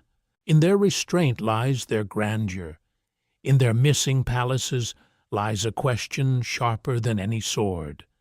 What if civilization does not always announce itself through kings? What if one of the largest urban worlds of the Bronze Age was held together by a philosophy of order that valued repetition over glory, balance over display, and shared civic life over immortal royal memory? Answerless, adrift to ponder, we stand among their houses and feel the presence of a people who did not need to shout in stone to change the course of human history. The Indus world did not end at the edge of its cities. Its life moved outward along river channels, dusty roads, mountain passes, coastal waters, and desert tracks where caravans and boats carried goods from hand to hand. Beyond the streets of Harappa, Mohenjo-Daro, Dholavira, Lothal, and countless smaller settlements lay a wider Bronze Age world alive with exchange. Across that world, merchants, sailors, craftsmen, herders, and middlemen moved objects that carried not only value, but memory. To imagine Indus trade, one must first imagine distance, the slow creak of a cart under the heat of the plains, the soft groan of oxen pulling loads through dust, the packed earth of pathways between villages, the shimmer of salt flats under a white sun, the difficult ascent toward highland sources of stone and metal, the riverbank where goods are loaded into boats, the coastline where tides rise around mudflats, reeds, and wooden vessels. Trade was not an abstract system. It was movement through weather, thirst, risk, trust, and waiting. Indus craft workers produced objects that traveled far beyond their workshops. Among the most admired were carnelian beads, glowing with deep red, orange, and amber colors, shaped with remarkable skill. Carnelian was not simply picked up and strung.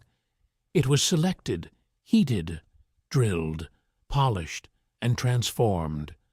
Some beads were long and slender, demanding extraordinary technical control. Their surfaces seemed to hold the color of embers.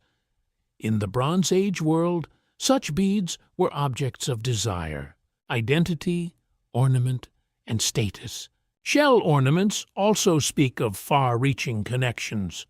Shells from coastal regions were worked into bangles, inlays, and decorative pieces, then carried inland. To someone living far from the sea, a shell object was more than adornment. It was a piece of the distant coast, shaped into wearable form.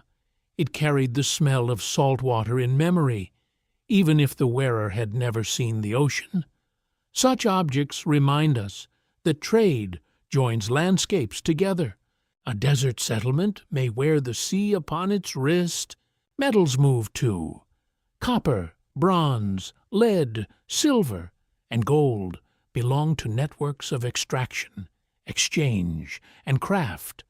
Some raw materials came from regions outside the main urban centers. Highland zones, desert margins, and distant mines fed the workshops of the Indus. Every metal object carried a long biography, ore pulled from stone, fire applied with knowledge, metal separated, hammered, cast, sharpened, repaired, traded, lost, buried, or treasured. By the time a copper tool reached a household, it had already passed through many human decisions. Stone also traveled. Lapis lazuli from distant mountain regions was prized across the ancient world. Turquoise, agate, jasper, steatite, and other materials entered craft traditions in different ways. Lithic analysis can identify sources, techniques, and patterns of movement, turning small fragments into maps of contact. A bead or blade may seem insignificant until one asks where the material came from, how it was worked, and how far it traveled. Then the object becomes a witness to geography. The Indus merchants were part of a world that extended toward Mesopotamia, the land between the rivers. There, In cities of scribes and temples, records mention distant lands connected by maritime and overland exchange. Among these names, scholars have long identified a place known in Mesopotamian texts as Meluha, often associated with the Indus region. The exact meaning and reach of that term remain debated, but the connection is powerful. To Mesopotamian eyes, goods from the east were exotic, valuable and tied to lands beyond familiar horizons. Imagine a Mesopotamian port city where boats arrive from the Gulf. The air smells of mud brick, fish, bitumen, animals, and grain. Traders speak in different tongues. Scribes sit with damp clay tablets. Bundles are opened. Wood, shell, beads, metals, stone, textiles, and other goods pass through inspection.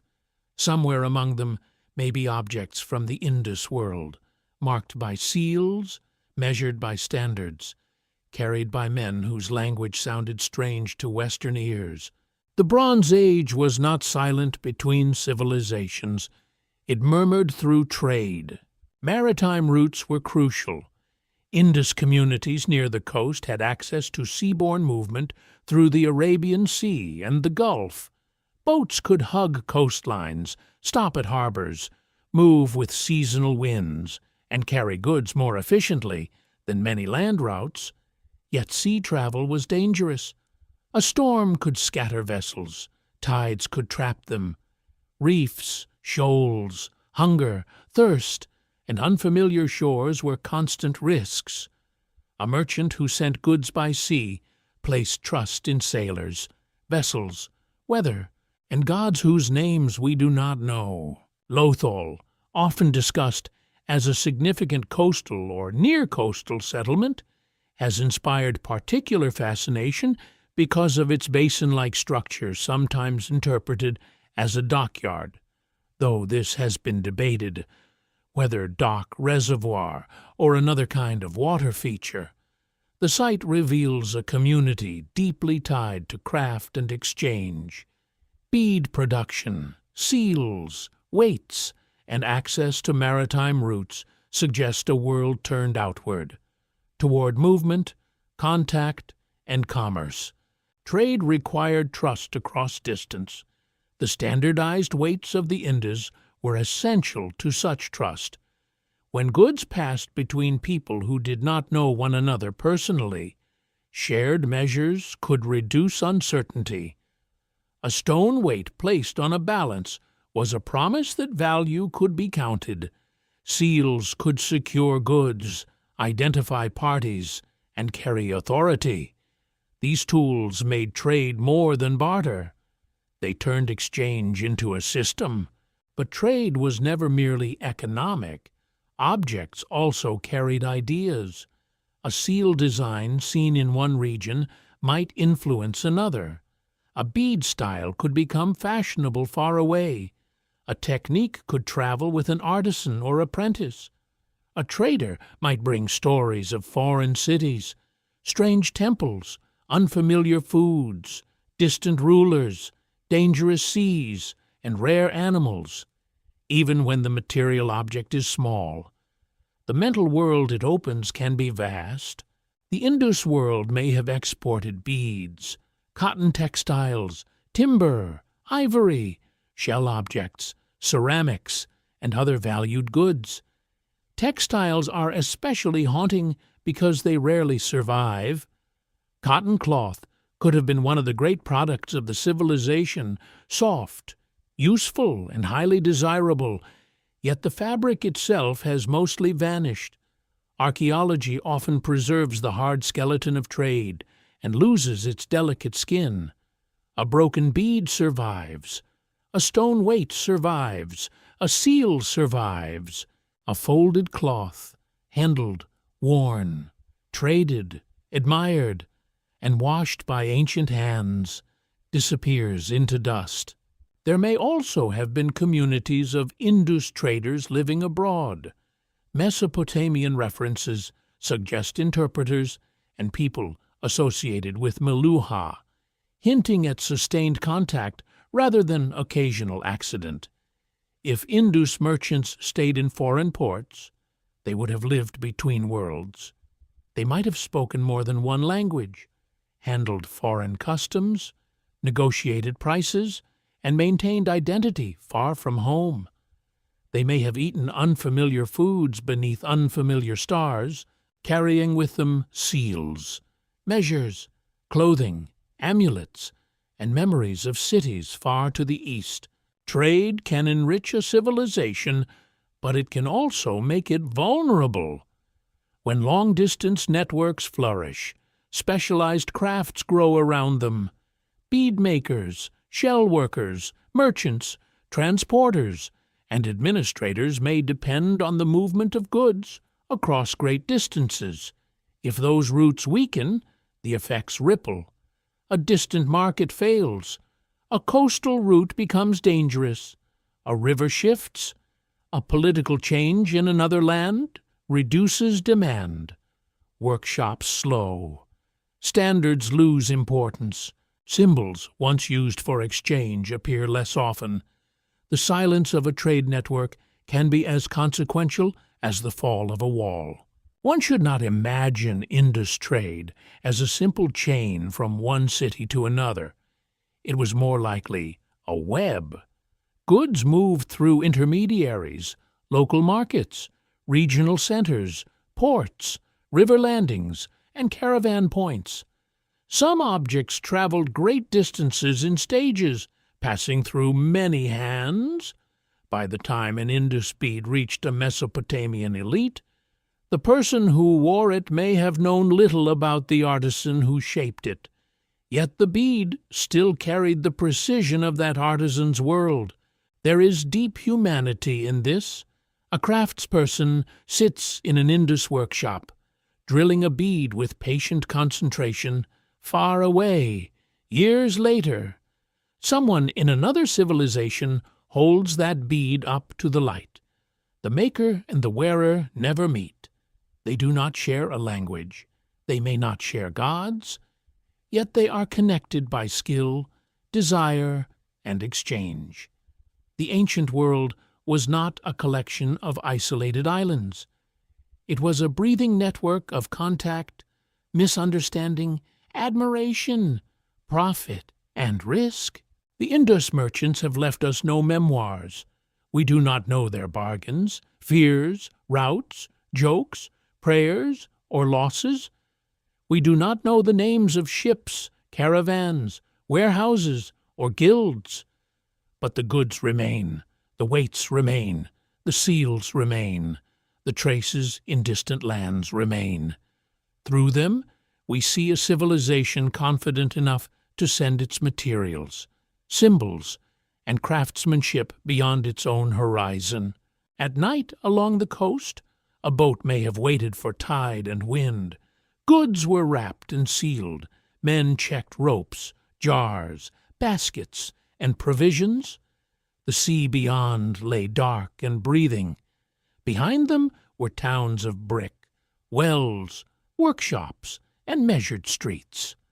Ahead lay strange shores, foreign markets, and the wide waters of the ancient world. In that moment, the Indus was not lost. It was connected, outward-looking, skilled, and alive with motion, answerless, adrift to ponder. We watch those boats depart in imagination, their cargoes packed with beads like captured fire, shells from tidal flats, cloth that has vanished from the earth, and seals whose signs still resist us. The trade winds carried more than goods. They carried the proof that this quiet civilization stood among the great powers of the Bronze Age, not as an echo, but as a world in its own right. The religion of the Indus world does not stand before us in the form of towering temples, golden gods, royal hymns, or carved prayers that explain themselves. It approaches more softly, through water, clay, fire, animals, trees, bodies, gestures, and spaces where meaning seems present but unnamed. The sacred life of this civilization remains one of its deepest mysteries, because the evidence is everywhere and nowhere at once. It is visible in fragments, yet hidden in interpretation. It is near enough to feel, but too distant to hold. To search for faith in the Indus world, one must abandon the expectation that religion always builds upward in stone. Many sacred traditions live in small objects: household corners, seasonal rites, wells, courtyards, thresholds, fire pits, trees, rivers, animals, and acts repeated so often that they become invisible to those who perform them.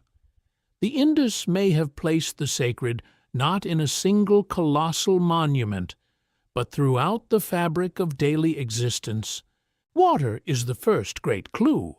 Across the cities, bathing platforms, wells, drains, and water management appear with unusual care. The practical value is clear. Clean water sustains life. Drainage protects health. Bathing removes sweat, dust, and impurity. But in many societies, practical acts are never merely practical. Washing can become purification. A bath can become preparation. A well can become a threshold between earth and life. A pool can become a mirror of the sacred order. The famous large bathing structure at Mohenjo-Daro has often been interpreted as a place of ritual bathing.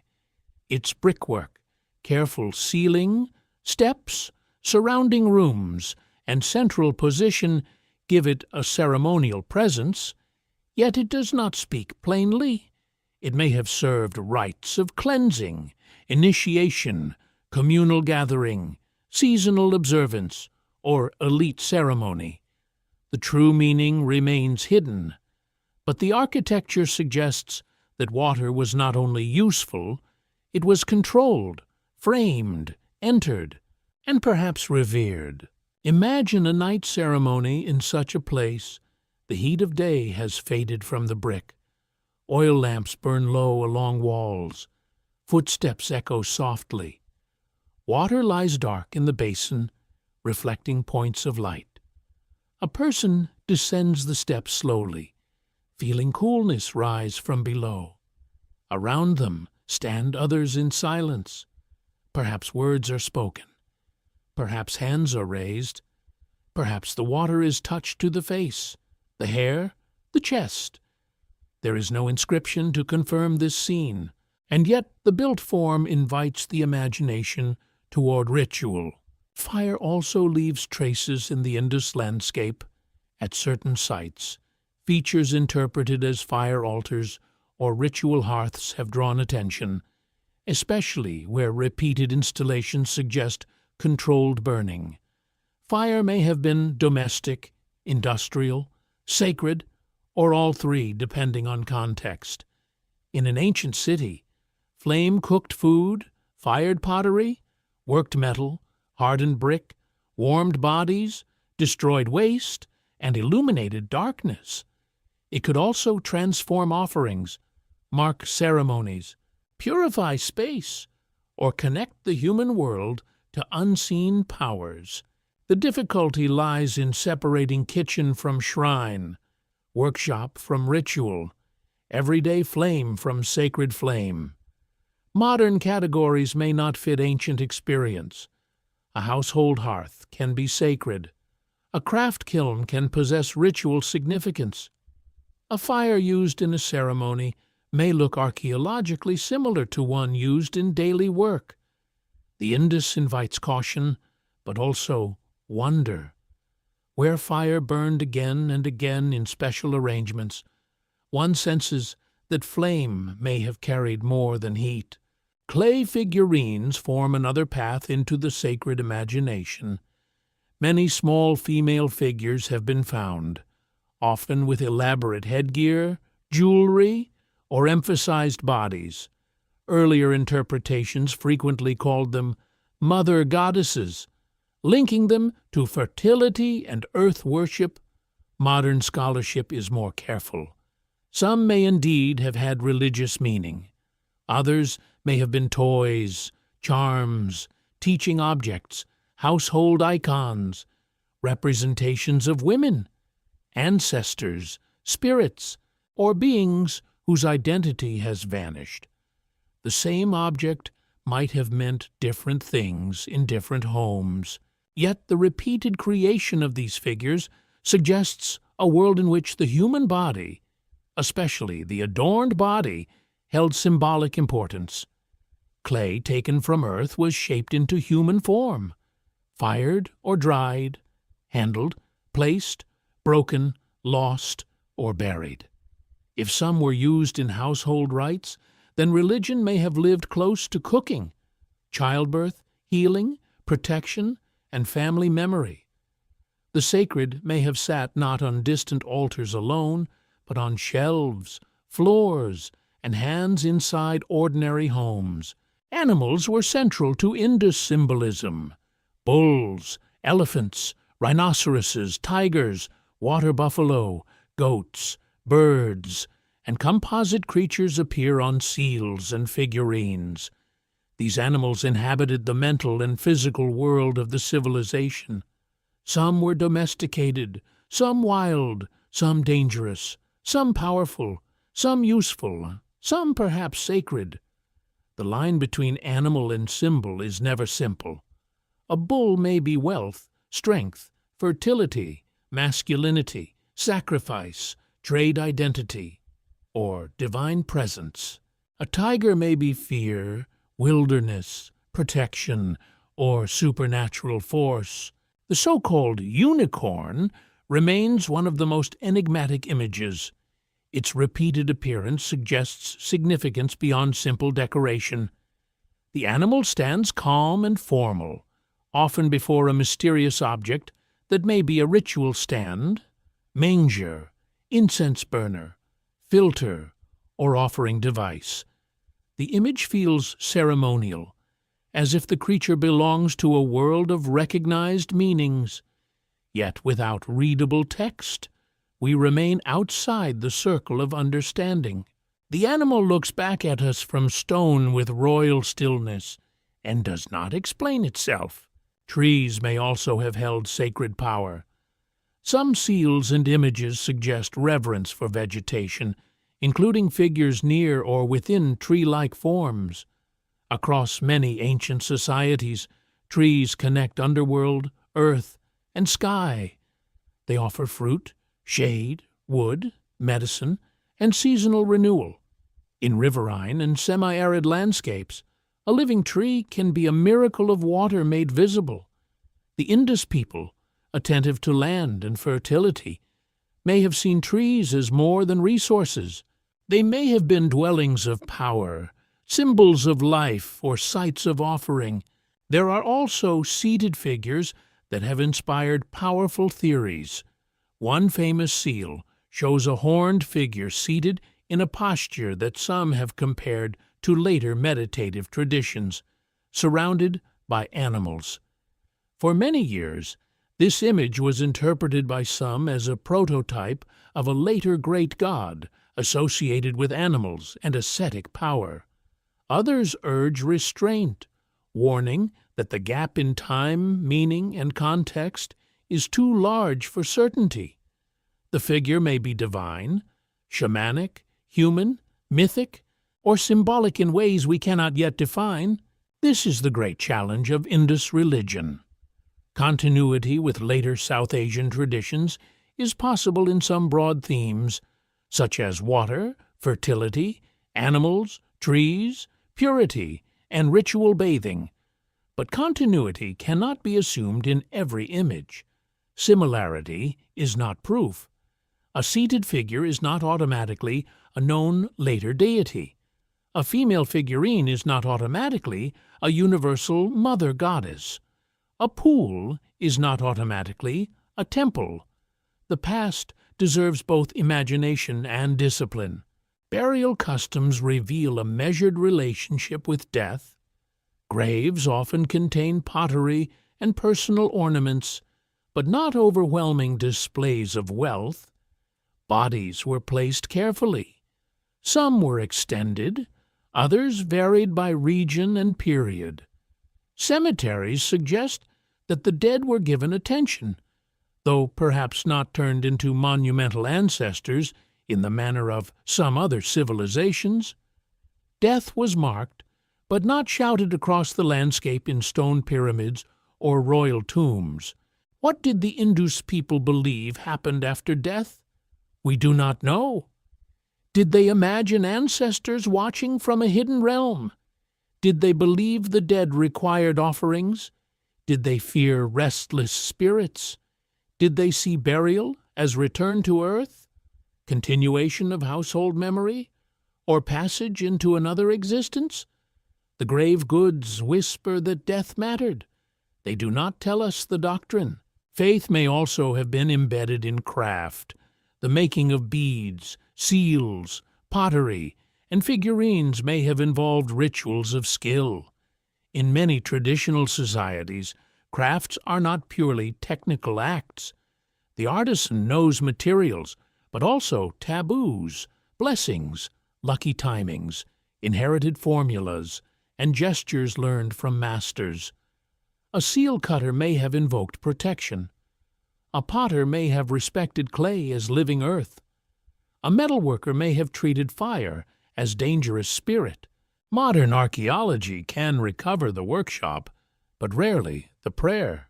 The household may have been one of the most important sacred spaces.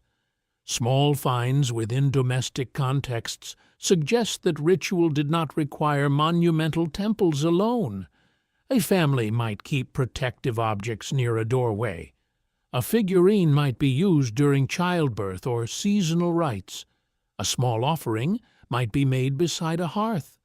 Water might be poured in a repeated gesture whose meaning was taught without writing. The sacred may have been carried by mothers, fathers, grandparents, children, and craft specialists in the patterns of ordinary life. This possibility changes how we imagine the Indus world. Instead of searching only for a grand temple district, we may picture a dispersed sacred landscape where the divine entered through wells, courtyards, animals, trees, fires, seals, and baths. Religion may have been less about spectacle and more about maintaining harmony between body and water, household and city, animal and human, field and season, trade and trust, life and death. The Indus religious imagination, if we may call it that, seems to resist conquest by certainty. It does not allow easy reconstruction, yet its fragments create an atmosphere unlike any other Bronze Age civilization. The sacred appears restrained, intimate, perhaps woven into civic order. Water cleanses, fire transforms. Animals guard and signify, trees renew. Clay bodies carry presence. Seals compress authority and mystery. The city itself may have been a kind of ritual machine, a place where order was enacted through repeated daily acts. In the quiet of an Indus house, a small lamp burns beside a wall. A child sleeps. A clay figurine rests in a corner. A vessel of water catches a faint reflection. Outside, the lane is dark, and beyond the city the river moves unseen. No priest chants in a language we can recover. No tablet names the gods. Yet the atmosphere is not empty. It is charged with human longing, fear, gratitude, and the desire to live rightly beneath uncertain skies. Still, for the most part, secrets remain hidden. Faith in the Indus world remains a field of signs without a final translation. We can trace the outlines of sacred concern, but not the names spoken in prayer. We can see the basin, the hearth, the figurine, the animal, the tree, and the grave. We cannot yet hear the hymn. Only time will tell what future discoveries will be made. Until then, The religion of the Indus remains like water in a dark pool, reflecting fragments of light, deep enough to draw us close, and silent enough to leave us answerless, adrift to ponder.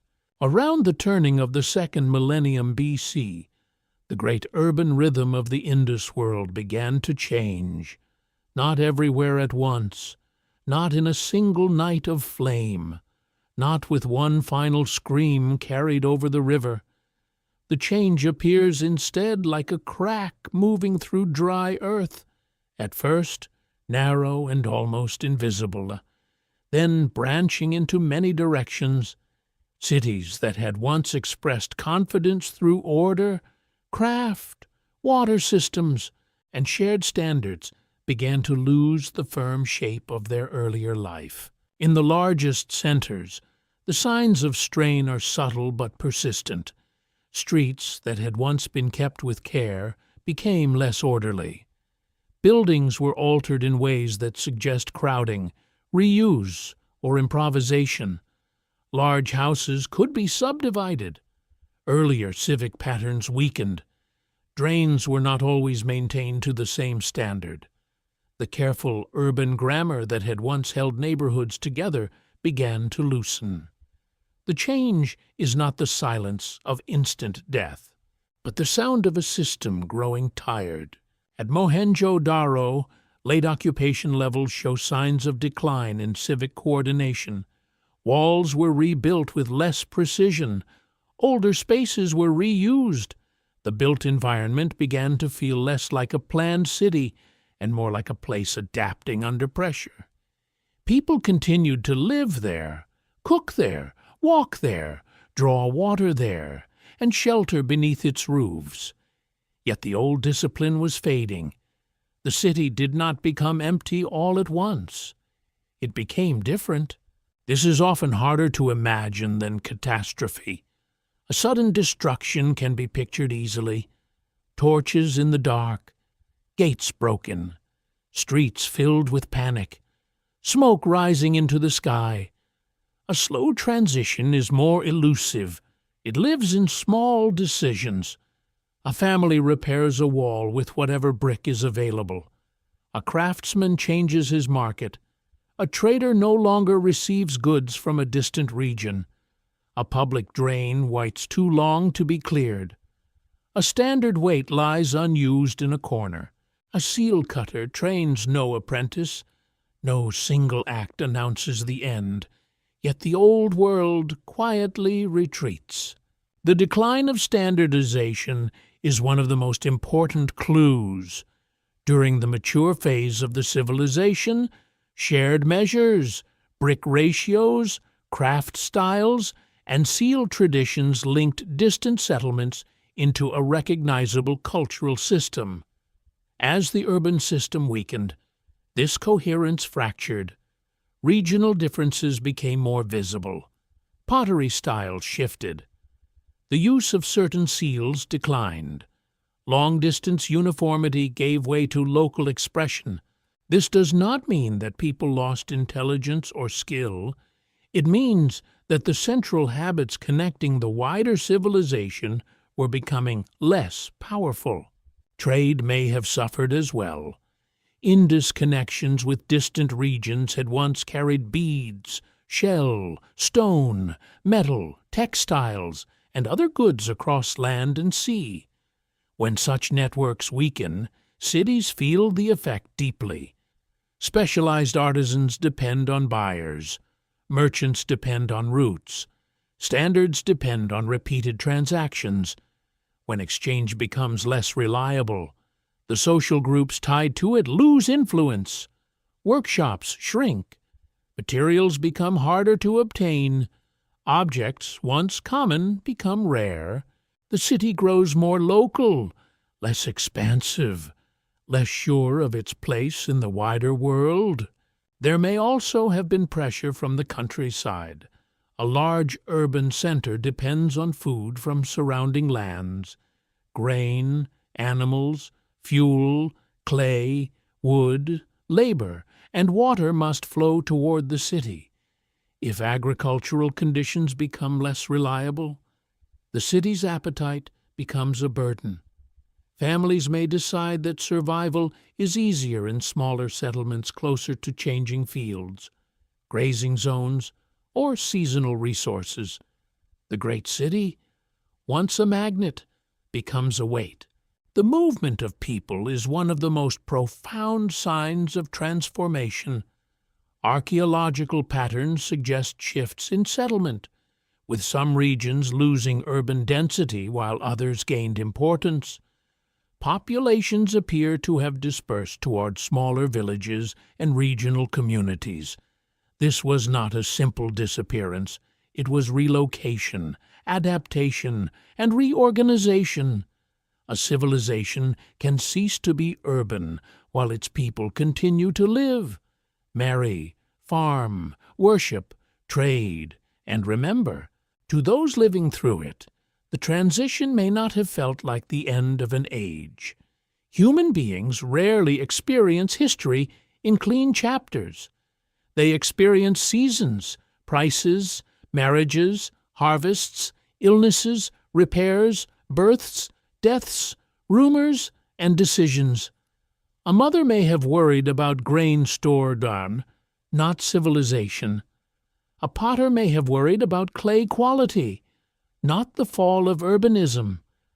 A trader may have noticed fewer orders, but still hoped for recovery. A child born into a shrinking neighborhood would know only the world as it was, not as it had been at its height. This is one of the most haunting aspects of decline. The people inside it may not know they are living through collapse. They know hardship. They know change. They know that some customs are no longer followed with the same care. They know that old roads are less busy, that a cousin has moved away, that a craft once valued now brings less return. But the word collapse belongs more often to distant observers. To the living, it is simply life becoming more difficult. The Indus transition also challenges the idea that civilizations fail only when conquered. The evidence does not require a single invading army to explain the transformation. No universal destruction layer covers the cities. No empire arrives in the archaeological record with unmistakable weapons and royal inscriptions claiming victory over the Indus. Instead, the signs point toward a braided process: environmental stress, river change, shifting rainfall, trade decline, urban weakening, regionalization, and social adaptation all likely played roles. The collapse was not one blow. It was many pressures pressing over time. There is a dignity in recognizing this complexity. The Indus people were not passive victims of doom. They were actors in a changing world. They made choices, abandoned some places, maintained others, altered lifeways, preserved certain traditions, and allowed others to fade. Their response was not failure in the simple sense. It was survival under new conditions. The mature urban system ended, but the human communities that had sustained it continued in altered forms. In the late streets of an Indus city, one might imagine the atmosphere of transition. The sun lowers over brick walls patched from older materials. A well still gives water. A woman carries a jar past a drain no longer flowing as cleanly as it once did. A bead maker sits before a smaller tray of stone than his grandfather used. A child plays with a clay animal beside a wall that once belonged to a larger house. The city is not dead. It is remembering itself badly. The old symbols may have lingered, even as their meanings changed. A seal kept in a household may have become an heirloom rather than an active tool of exchange. A standardized weight may have been used alongside local measures. A ritual once performed by many communities may have survived in one region and disappeared in another. Cultural change rarely erases everything evenly. It leaves islands of memory. By 2000 BC, the great pattern had begun to break. The Indus world was not swallowed by one night, but transformed by a long dusk. The cities that had stood as monuments to civic order became less central. The countryside grew more important. Regional cultures began to take shape with their own ceramic styles, settlement patterns, and lifeways. The old unity dissolved into many smaller futures. This slow fracturing is perhaps more unsettling than sudden catastrophe because it feels familiar. It shows that systems can weaken while people continue their routines. A society may still have houses, markets, families, and rituals, even as the larger structure holding them together fades. Decline can wear the face of normal life. Still, for the most part, secrets remain hidden. We do not know who first decided to leave a great Indus city. We do not know who stayed until the streets lost their meaning. We do not know whether elders mourned the old order or whether younger people welcomed smaller, more flexible worlds. We do not know what stories were told beside evening fires about abandoned neighborhoods and empty wells. Yet, in the archaeology of late Indus life, one truth becomes clear. The civilization did not vanish like mist beneath sunrise. It changed through human choices made under environmental, economic, and social strain. It moved from the grand discipline of urban order into a more scattered and regional existence. The great cities faded, but the people continued walking, answerless, adrift to ponder. We stand at the edge of this transition and listen for the sound of a civilization becoming something else. Not a death cry, not a trumpet, more like the soft closing of many doors across a vast plain, one after another, until the old city falls quiet beneath the dust. The weakening of the Indus world cannot be understood without looking beyond city walls and into the patient records of earth. Water, pollen, lake beds, river channels, and ancient climate. A civilization may build in brick, but it lives under sky. The rains that fall, the rivers that flow, the soils that hold moisture, and the winds that arrive with seasonal promise all become part of its hidden foundation. When those foundations shift, even the most disciplined urban order must answer. Around the century surrounding 2000 BC, the climate of northwestern South Asia appears to have moved toward greater dryness in many areas. The monsoon, that immense seasonal engine of cloud and rain, seems to have weakened over time. This did not mean that every field turned barren at once, or that every riverbed became dust in a single generation. Nature seldom changes with the neatness of a story. Instead, rainfall patterns altered unevenly. Some areas may have suffered more sharply than others. Some communities adapted. Some moved. Some endured for a while, then changed beyond recognition. The ancient monsoon was not merely weather. It was a rhythm around which life was organized. Farmers waited for it. Herders watched the grasses that followed it. Wells depended upon the water stored below ground. Floodplains received their renewal through river and rain. Even craft production relied indirectly on the success of fields, animals, fuel, labor, and exchange. When the monsoon weakened, the strain moved through society like a chill through the bones. Paleoclimate studies use many kinds of evidence to reconstruct these changes. Lake sediments can preserve chemical signals of wetter or drier conditions. Marine cores can hold traces of ancient river discharge and dust. Cave formations may record rainfall through mineral layers. Pollen can reveal shifts in vegetation. River deposits can show changes in flow, flooding, and channel activity. Each record is incomplete by itself, but together they suggest a world in environmental transition. Radiocarbon dating helps place human settlement changes beside these climate records. A date from charcoal, seed, bone, shell, or organic material may anchor a layer of human activity in time. When many dates are gathered across many sites, broad patterns emerge. Settlements flourish, decline, move, or transform. Urban centers lose intensity. Smaller sites appear or continue in different regions. The human map begins to echo the changing map of water. Stratigraphic excavation adds another layer of understanding. In one layer, a city may display planned construction and careful maintenance. In another, later layer, the architecture may be poorer, the materials reused, the streets altered, the drains less orderly. These layers do not merely show building phases. They show decisions made under changing conditions.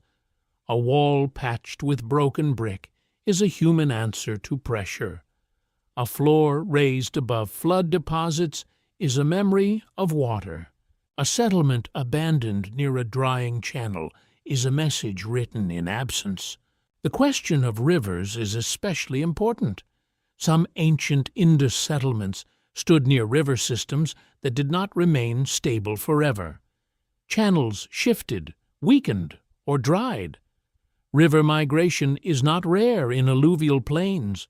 Over long periods, rivers wander, split, silt up, cut new courses, abandon old beds, and create new ones. A town founded near dependable water may find itself generations later beside a fading stream. Such a change can be more devastating than invasion, because it undermines everyday survival without leaving dramatic ruins. For communities near seasonal rivers, the weakening of monsoon rains would have been especially serious. A river fed mainly by rainfall can become unreliable when rains diminish. Fields that once supported crops may become marginal. Pastures shrink. Wells fail earlier in the dry season. Water storage becomes more important. People begin to calculate risk differently. Should they plant the same crops? Should they move animals farther? Should they send a son or daughter to relatives in a wetter region? Should they abandon a house built by grandparents? The Indus response to environmental pressure was not uniform. In some areas, people seem to have shifted toward more drought-tolerant crops. Millets and other plants better suited to changing rainfall gained importance in certain regions. This was not collapse as helplessness. It was adaptation. Farmers adjusted seed choices. Communities moved toward landscapes where smaller-scale agriculture could survive. The great cities lost importance partly because the conditions that supported large urban populations were no longer as reliable. The word drought often conjures an image of cracked earth and immediate desperation. But ancient drought can be slower and more cumulative. A few poor monsoons may be survivable. Stored grain can bridge hardship. Social networks can help. Trade can compensate. But repeated stress over decades or centuries wears down resilience. Granaries empty more often. Animals weaken. Marginal fields are abandoned. Disputes grow. Young families move. Crafts dependent on surplus lose support. Civic maintenance becomes difficult. The city becomes heavier than the landscape can easily carry. Floods, paradoxically, may have continued to be part of the problem in some locations. Climate change does not always mean simple dryness everywhere. Rivers can still flood destructively, even as overall water reliability declines. A city might face both damaging floods and longer dry periods. Too much water at the wrong time, too little water when needed. Human life depends not only on abundance, but on predictability. The Indus world had long managed variability, but increasing instability may have stretched the system beyond its older habits. Mohenjo-Daro offers an image of this difficult balance. Repeated flood deposits and rebuilding efforts show a city accustomed to water trouble. For centuries, people returned, repaired, and raised living surfaces. But adaptation has limits. Each rebuilding consumes labor. Each flood damages goods, walls, storage, and confidence. If trade weakens and agricultural support falters at the same time, then rebuilding becomes harder. The city may remain inhabited, but its former order becomes more difficult to restore. Environmental change also affects social trust. A standardized system works best when people believe the future will resemble the past. Measures, trade routes, craft traditions, and civic rules all depend on repetition. When rainfall becomes uncertain, when rivers move, when harvests fluctuate, local survival may become more urgent than participation in a distant urban network. Communities may turn inward. Regional identities may grow stronger. Old standards may seem less useful than flexible local practices. This is how climate can transform society without destroying it outright. It changes incentives. It alters what is worth maintaining. It shifts where people live, what they grow, whom they trade with, and which traditions they preserve. The Indus cities did not need to be buried under one disaster to decline. They only needed the old balance between water, agriculture, exchange, and urban order to become unreliable. There is a deep sadness in imagining families leaving a place not because enemies have arrived, but because the land no longer answers as it once did. A courtyard swept for the last time, a storage jar emptied, a roof beam removed for reuse elsewhere, a seal tucked into a bundle, a child told to carry a smaller pot. The door is not smashed, the house is not burned. It is simply left behind because life has moved toward water.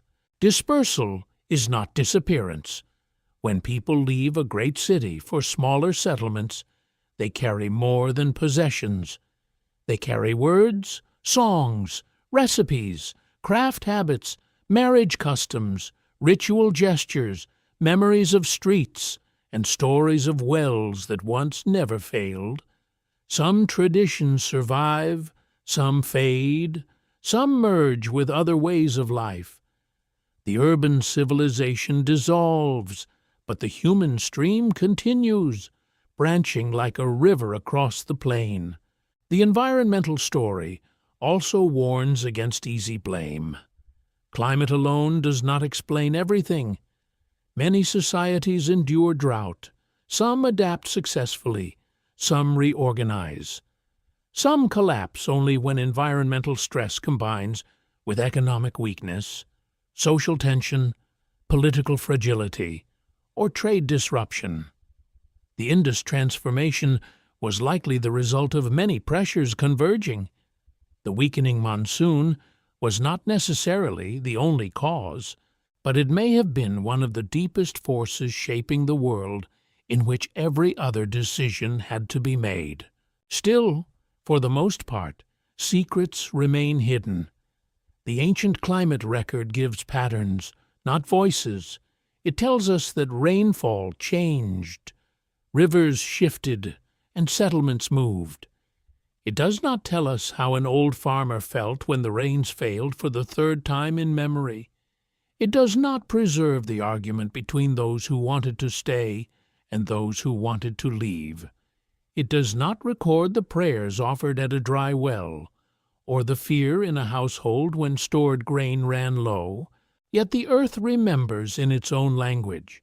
Sediment remembers water, pollen remembers vegetation, bones remember diet, seeds remember fields, bricklayers remember rebuilding, abandoned channels remember rivers that once carried life through the plain. Archaeology learns to read these quiet witnesses, and from them a picture emerges of a civilization adapting to a changing sky. The Indus did not vanish overnight beneath a single curse. It moved under pressure from drying lands, shifting rivers, weakening rains, and altered possibilities. Its people followed water, followed crops, followed survival. The great cities faded because the world that had sustained them was no longer the same world. Answerless, adrift to ponder, we stand beneath the imagined monsoon clouds and understand that civilization is fragile, not because people are weak, but because even the strongest human order is woven into wind, rain, river, soil, and time. The Indus was built by water. Its transformation was shaped by water's absence, water's movement, and water's refusal to remain forever where human beings needed it most. For many years, the death of the Indus cities was imagined through violence. The story had the shape of an ancient drama. Invaders arrive from the northwest. Cities are overwhelmed. Streets fill with the dead.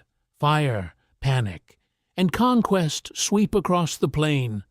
A sophisticated urban civilization is crushed by outsiders, and the old world disappears beneath the feet of a new people.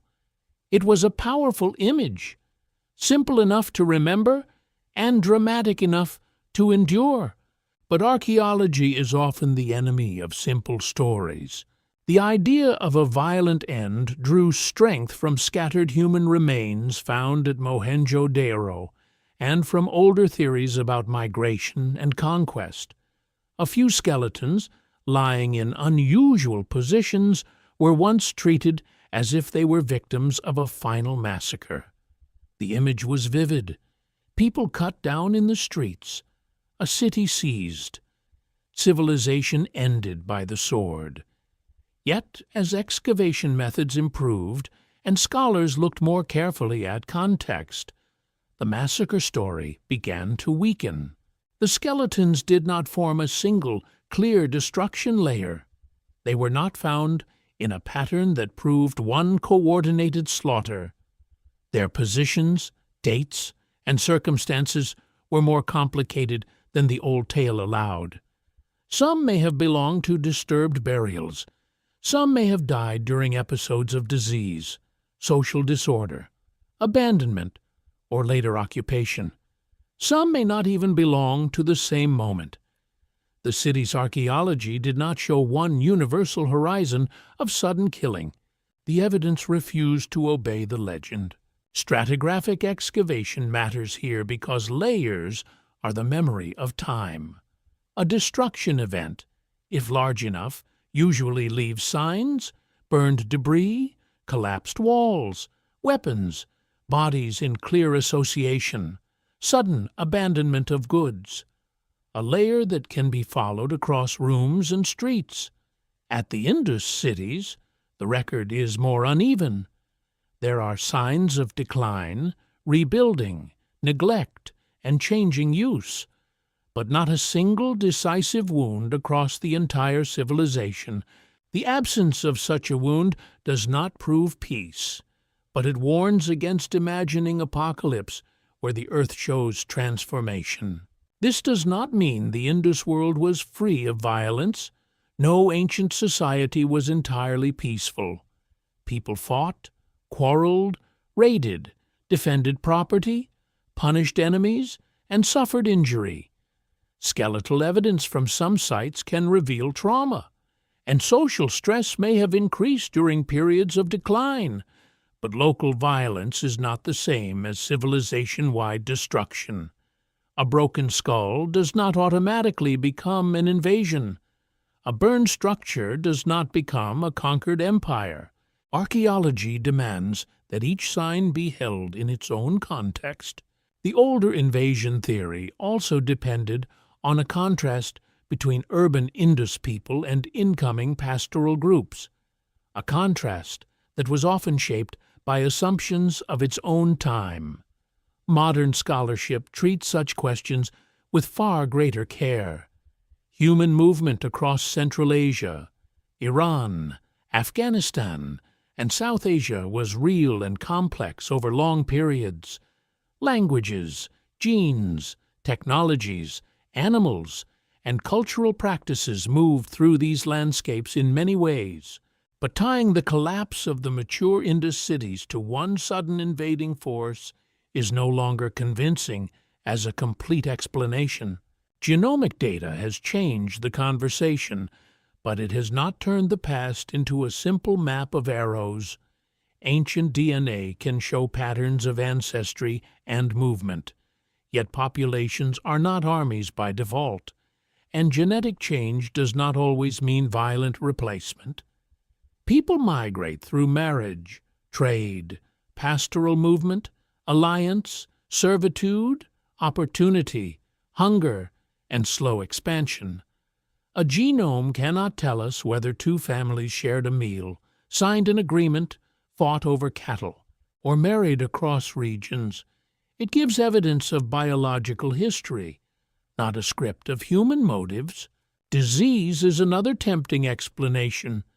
Cities concentrate people, animals, waste, water, and trade, all of which can create conditions for illness. If sanitation systems weakened during the late urban period, disease could have become more serious. Flooding could contaminate water. Crowding could spread infection. Malnutrition from environmental stress could make bodies more vulnerable. In such a situation, epidemics may have struck communities already under pressure. Yet disease is hard to prove archaeologically unless it leaves clear marks on bones, teeth, ancient DNA, or settlement patterns. Many deadly infections leave little trace on skeletons. A person can die quickly from fever and leave no obvious sign in bone. Mass graves, unusual burial practices, or abrupt abandonment can suggest crisis. But the Indus evidence does not point to one single plague that swept away the entire civilization. Disease may have been part of the suffering. It does not need to be the master key. Famine, too, must be considered. Weakening rains, shifting rivers, failing crops, and disrupted trade could have brought hunger. Hunger changes societies from within. It weakens labor. It drives migration. It increases conflict. It alters birth rates, mortality, and trust. It may leave traces in bones and teeth as childhood stress, nutritional deficiency, or disease susceptibility. But famine does not always leave a neat archaeological signature. A hungry family may simply leave, a village may shrink, a city quarter may become sparse. The evidence appears as absence rather than spectacle. There may also have been internal tensions. Large urban systems rely on cooperation, and cooperation can fray under pressure. If food became less reliable, if trade wealth declined, if civic institutions lost authority, then disputes over land, water, labor, and status may have grown more serious. The very restraint that once made Indus power hard to see may make its breakdown difficult to trace. If authority was distributed through custom, councils, ritual, or merchant groups, its weakening might not leave a smashed palace. It might leave declining maintenance, regional divergence, and the abandonment of shared standards. The question of weapons is revealing. The Indus world had tools and objects that could be used for violence, as any society did, but it does not display a strong archaeological culture of militarism compared with some Bronze Age neighbors.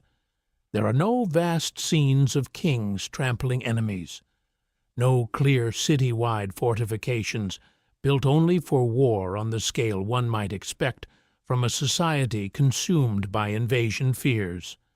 Some walls and elevated platforms may have served defense, flood protection, social separation, or several functions at once. The evidence for professional armies remains uncertain. This uncertainty does not make the Indus innocent or utopian. It makes it human. A society can be orderly without being peaceful in every corner. It can lack monuments of conquest while still having conflict. It can suffer violence during decline without being destroyed by invasion. The task is not to replace one myth with another, not massacre with paradise, but to remain faithful to the complexity of the evidence. The old dramatic ending also fails because it underestimates continuity. If invaders had completely destroyed the civilization in one sweeping event, one might expect sharper breaks everywhere. Instead, many cultural practices continued in altered forms. People kept living across the region.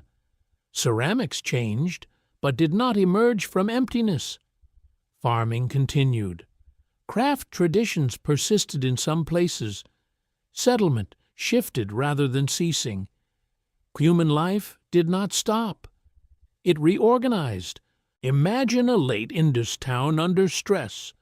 News arrives from distant regions that trade has slowed.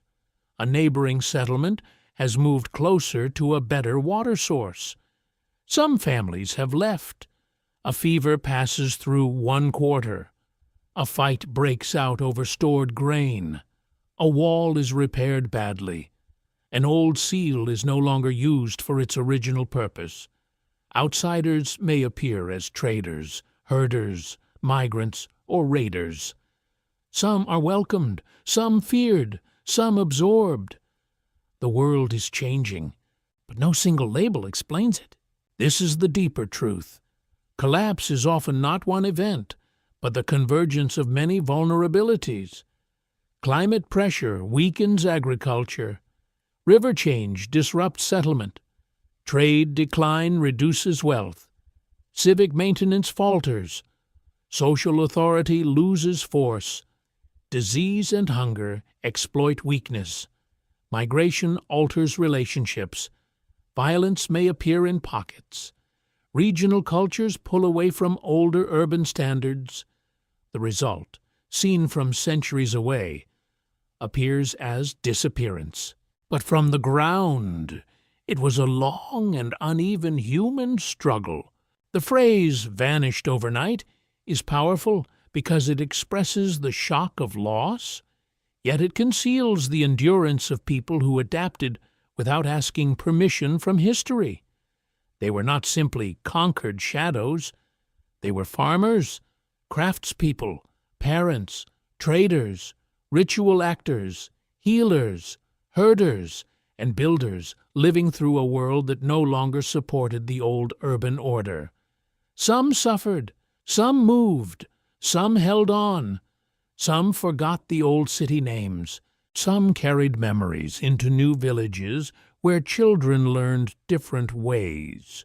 Archaeological caution may seem less thrilling than invasion stories, but it is far more moving. It asks us to accept that ancient lives were not props in a simple drama.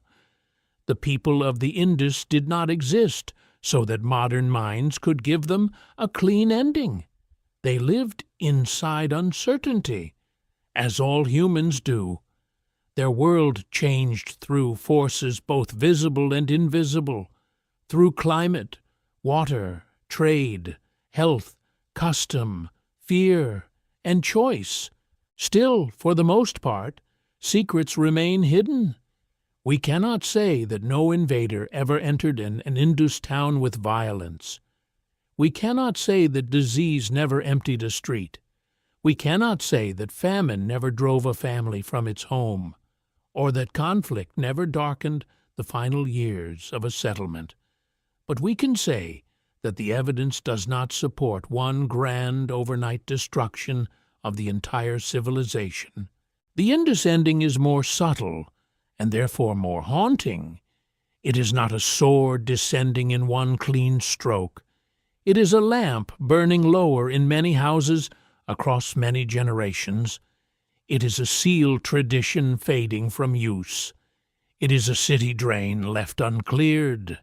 It is a market with fewer distant goods. It is a child born into a settlement smaller than the one remembered by elders.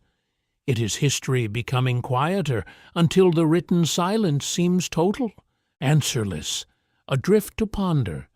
We stand before the rejected legends of massacre, plague, and sudden annihilation.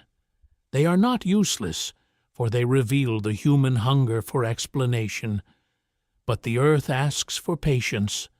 It tells a slower story, one in which violence may have existed, disease may have wounded, hunger may have driven movement, and outsiders may have entered the scene.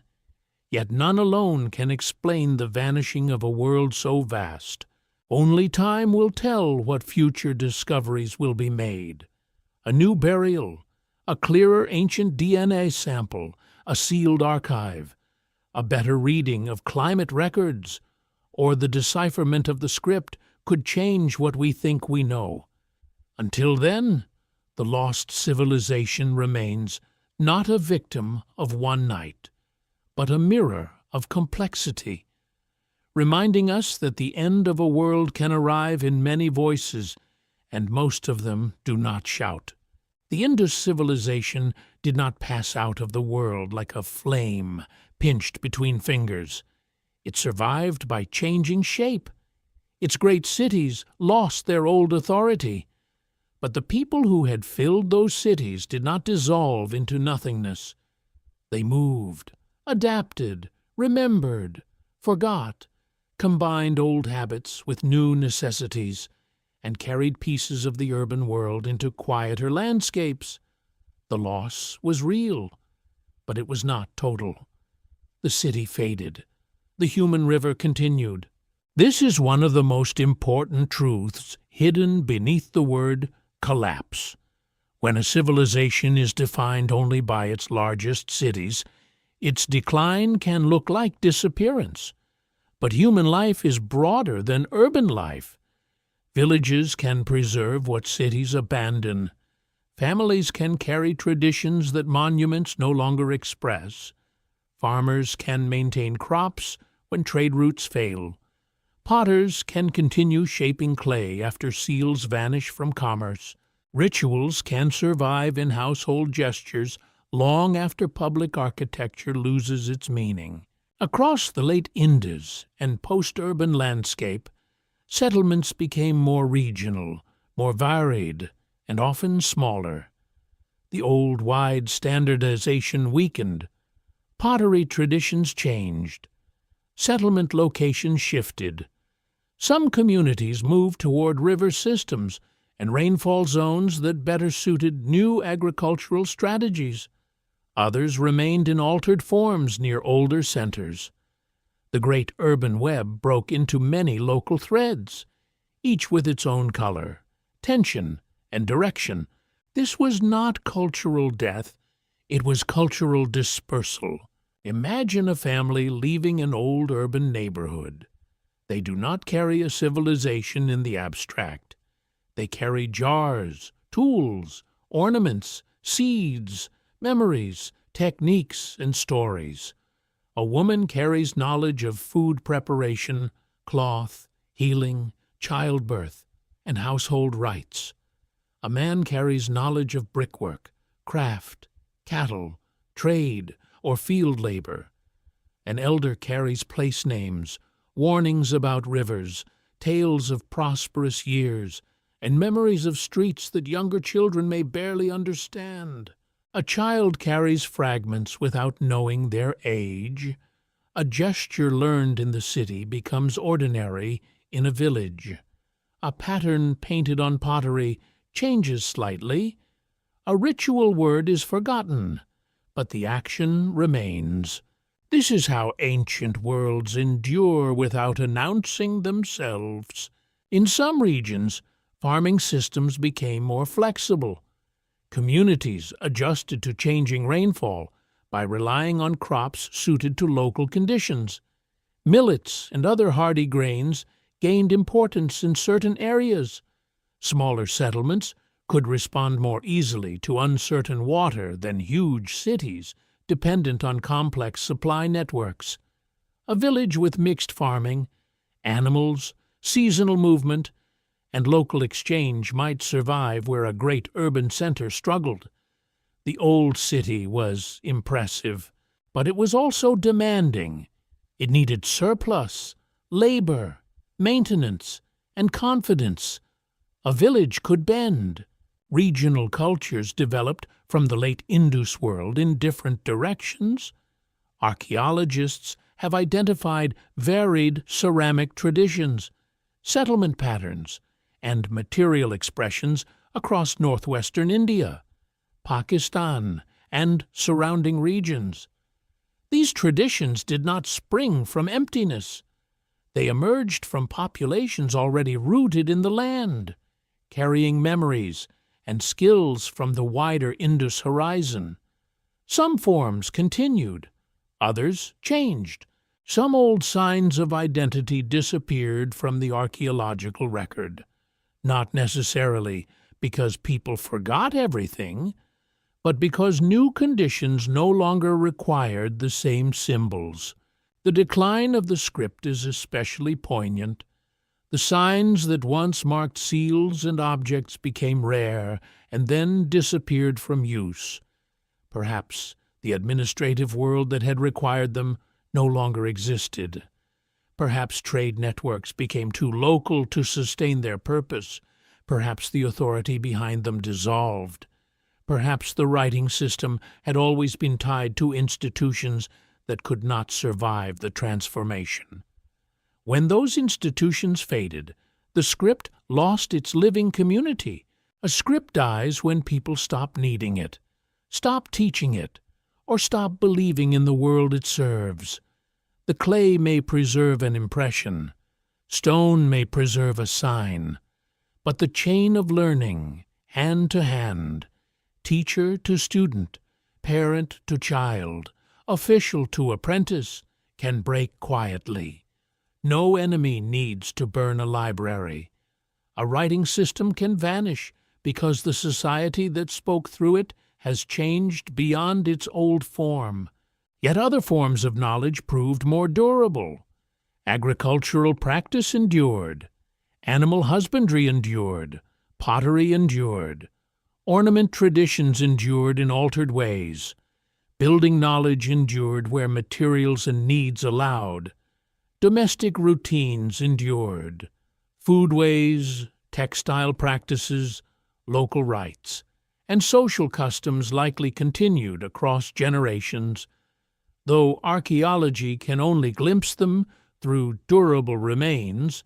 The hardest things to recover are often the most intimate and the most important. The post-urban Indus world may have seemed less magnificent to those who measure history by cities, but it may have been more resilient. Small communities can scatter risk. They can move fields. They can combine herding and farming. They can reduce dependence on distant markets. They can preserve identity through kinship and ritual rather than civic administration. What looks like decline from the height of urbanism may also be adaptation to a more uncertain age.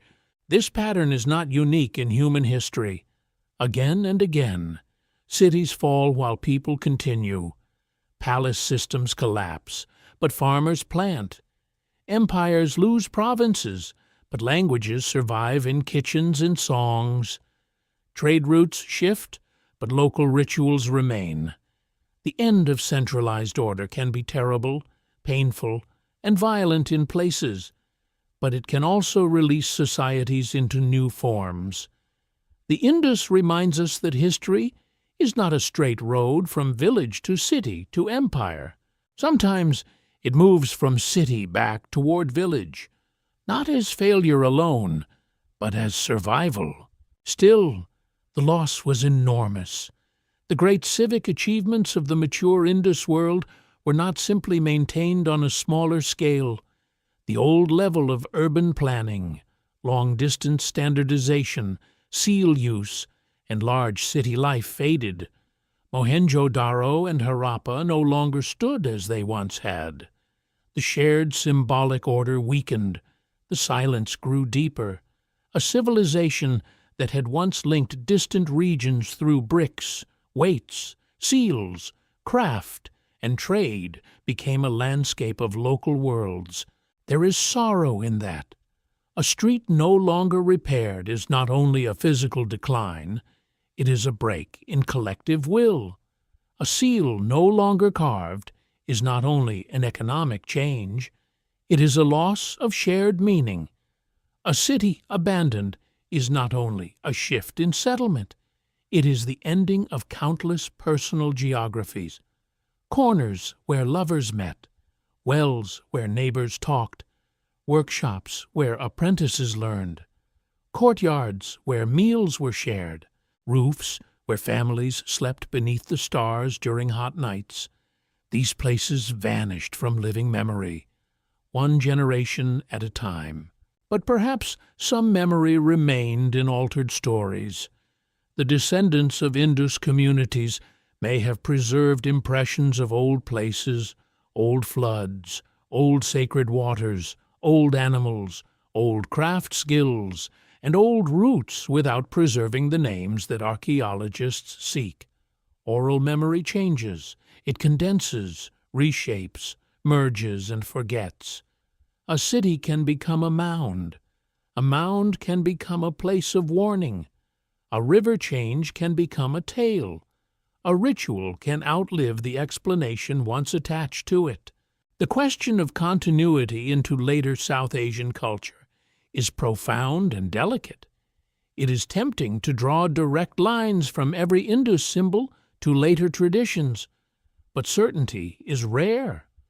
Broad continuities may exist in practices involving water, bathing, animals, fertility, craft, settlement, and agricultural life. Yet the exact meanings may have changed many times. A symbol can survive while its interpretation transforms. A ritual gesture can persist after its original story has disappeared. The past is not a single sealed vessel passed unchanged through time. It is more like a river carrying old sediments into new channels. Genomic research suggests that the people of the Indus were not replaced in any simple total sense. Later populations in South Asia emerged from deep and complex mixtures, movements, and continuities. The human inheritance of the Indus did not vanish.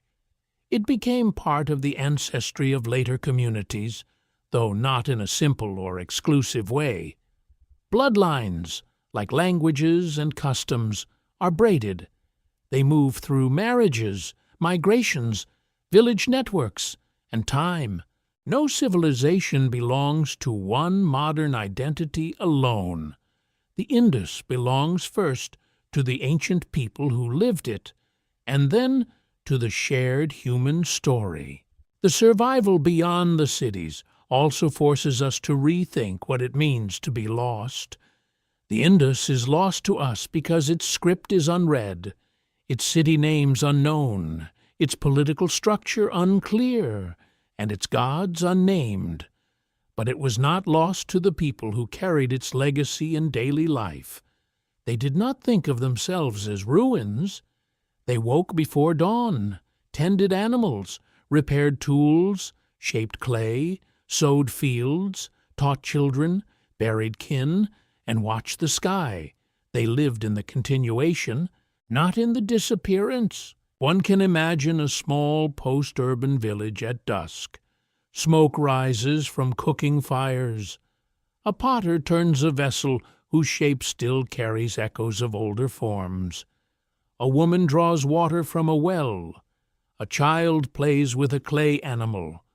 An elder holds a bead that came from a city now half empty, perhaps inherited, perhaps traded, perhaps kept for beauty. No one nearby uses the old seal script. No great drain runs beneath a planned avenue. Yet the hands, habits, and memories of the Indus remain present. Softened by time, this is the hidden afterlife of the civilization, not monuments blazing in glory, but fragments continuing in ordinary use. Not kings remembered in inscriptions, but people surviving through adaptation. Not a vanished race, but communities moving into new landscapes of necessity. The Indus did not end by becoming nothing. It ended by becoming many things. Still, for the most part, secrets remain hidden. We do not know which families left which cities. We do not know which villages preserved which rites. We do not know the songs that survived, the names that faded, the stories that changed, or the memories that attached themselves to rivers and mounds. We cannot follow every household from brick city to rural settlement.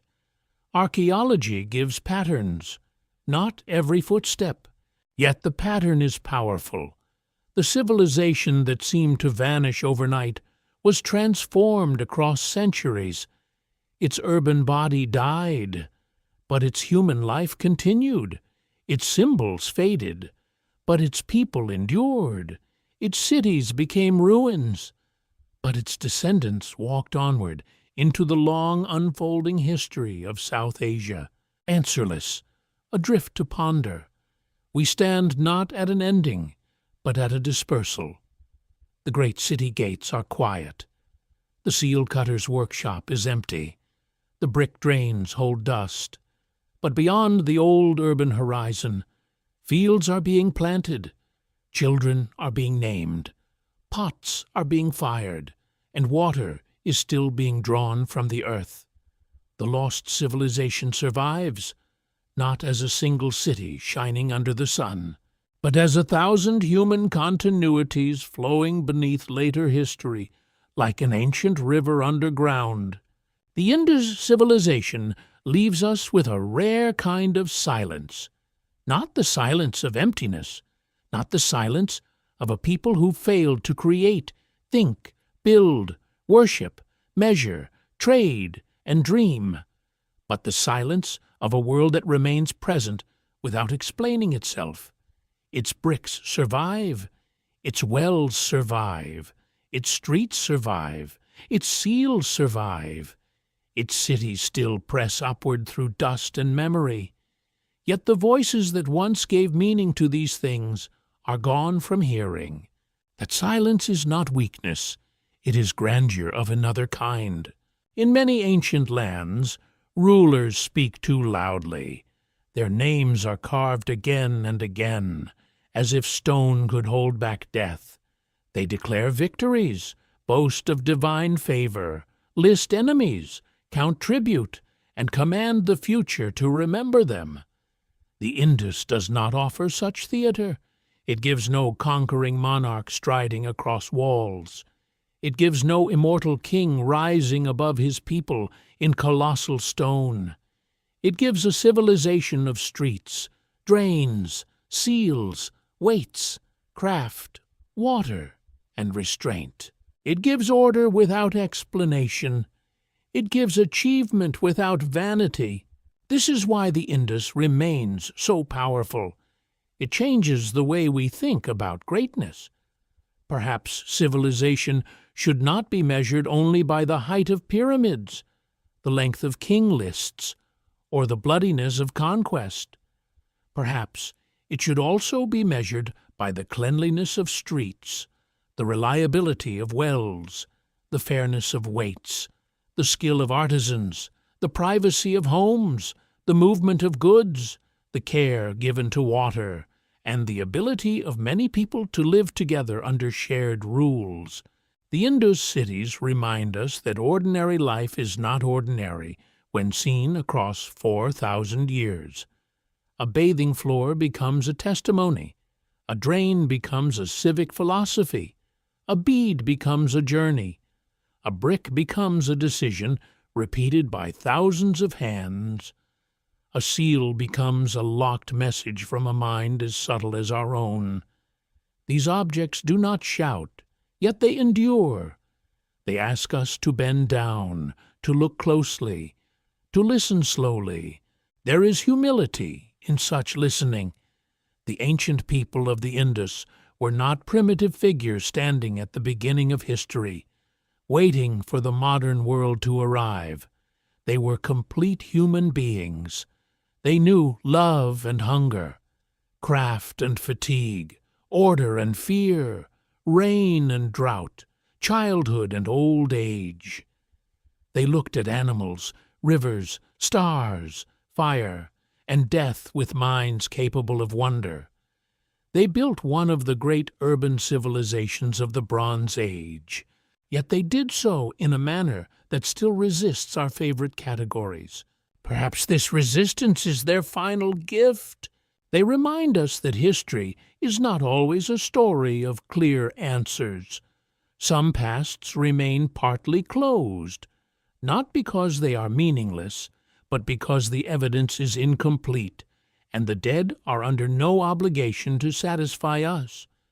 We may uncover streets, measure bricks, analyze bones, examine seeds, compare pottery, study river deposits, perform radiocarbon dating, refine stratigraphic excavation, apply lithic analysis, and gather genomic data.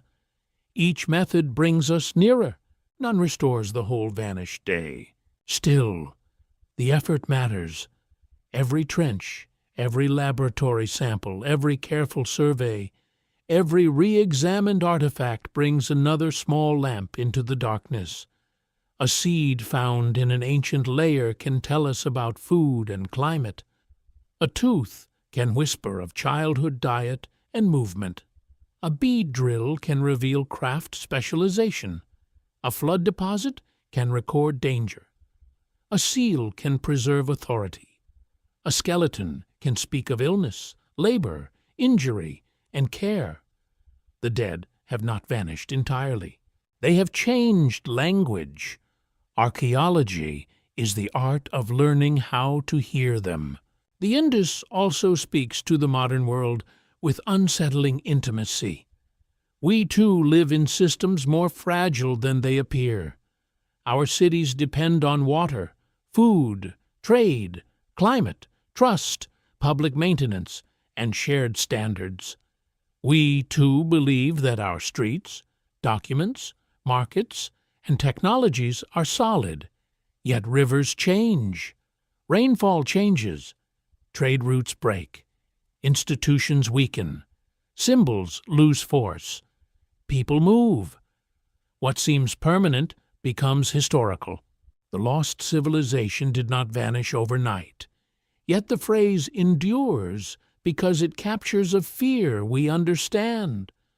The fear that an entire world can slip away from memory. The fear that future generations may walk through our ruins and misread us. The fear that our proudest systems may leave behind only fragments, while our deepest meanings become answerless, adrift to ponder. But the Indus is not only a warning, it is also a consolation. It shows that collapse is not always absolute. Human beings adapt. They carry seeds, stories, skills, and habits into new landscapes. They survive the fading of cities. They make smaller worlds when larger worlds become impossible.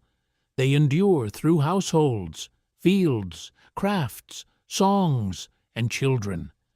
The urban Indus passed away, but its people flowed onward, becoming part of later human histories too broad and braided to reduce to a single name. In the final image, let us stand at dusk beside an ancient Indus street. The sun is low.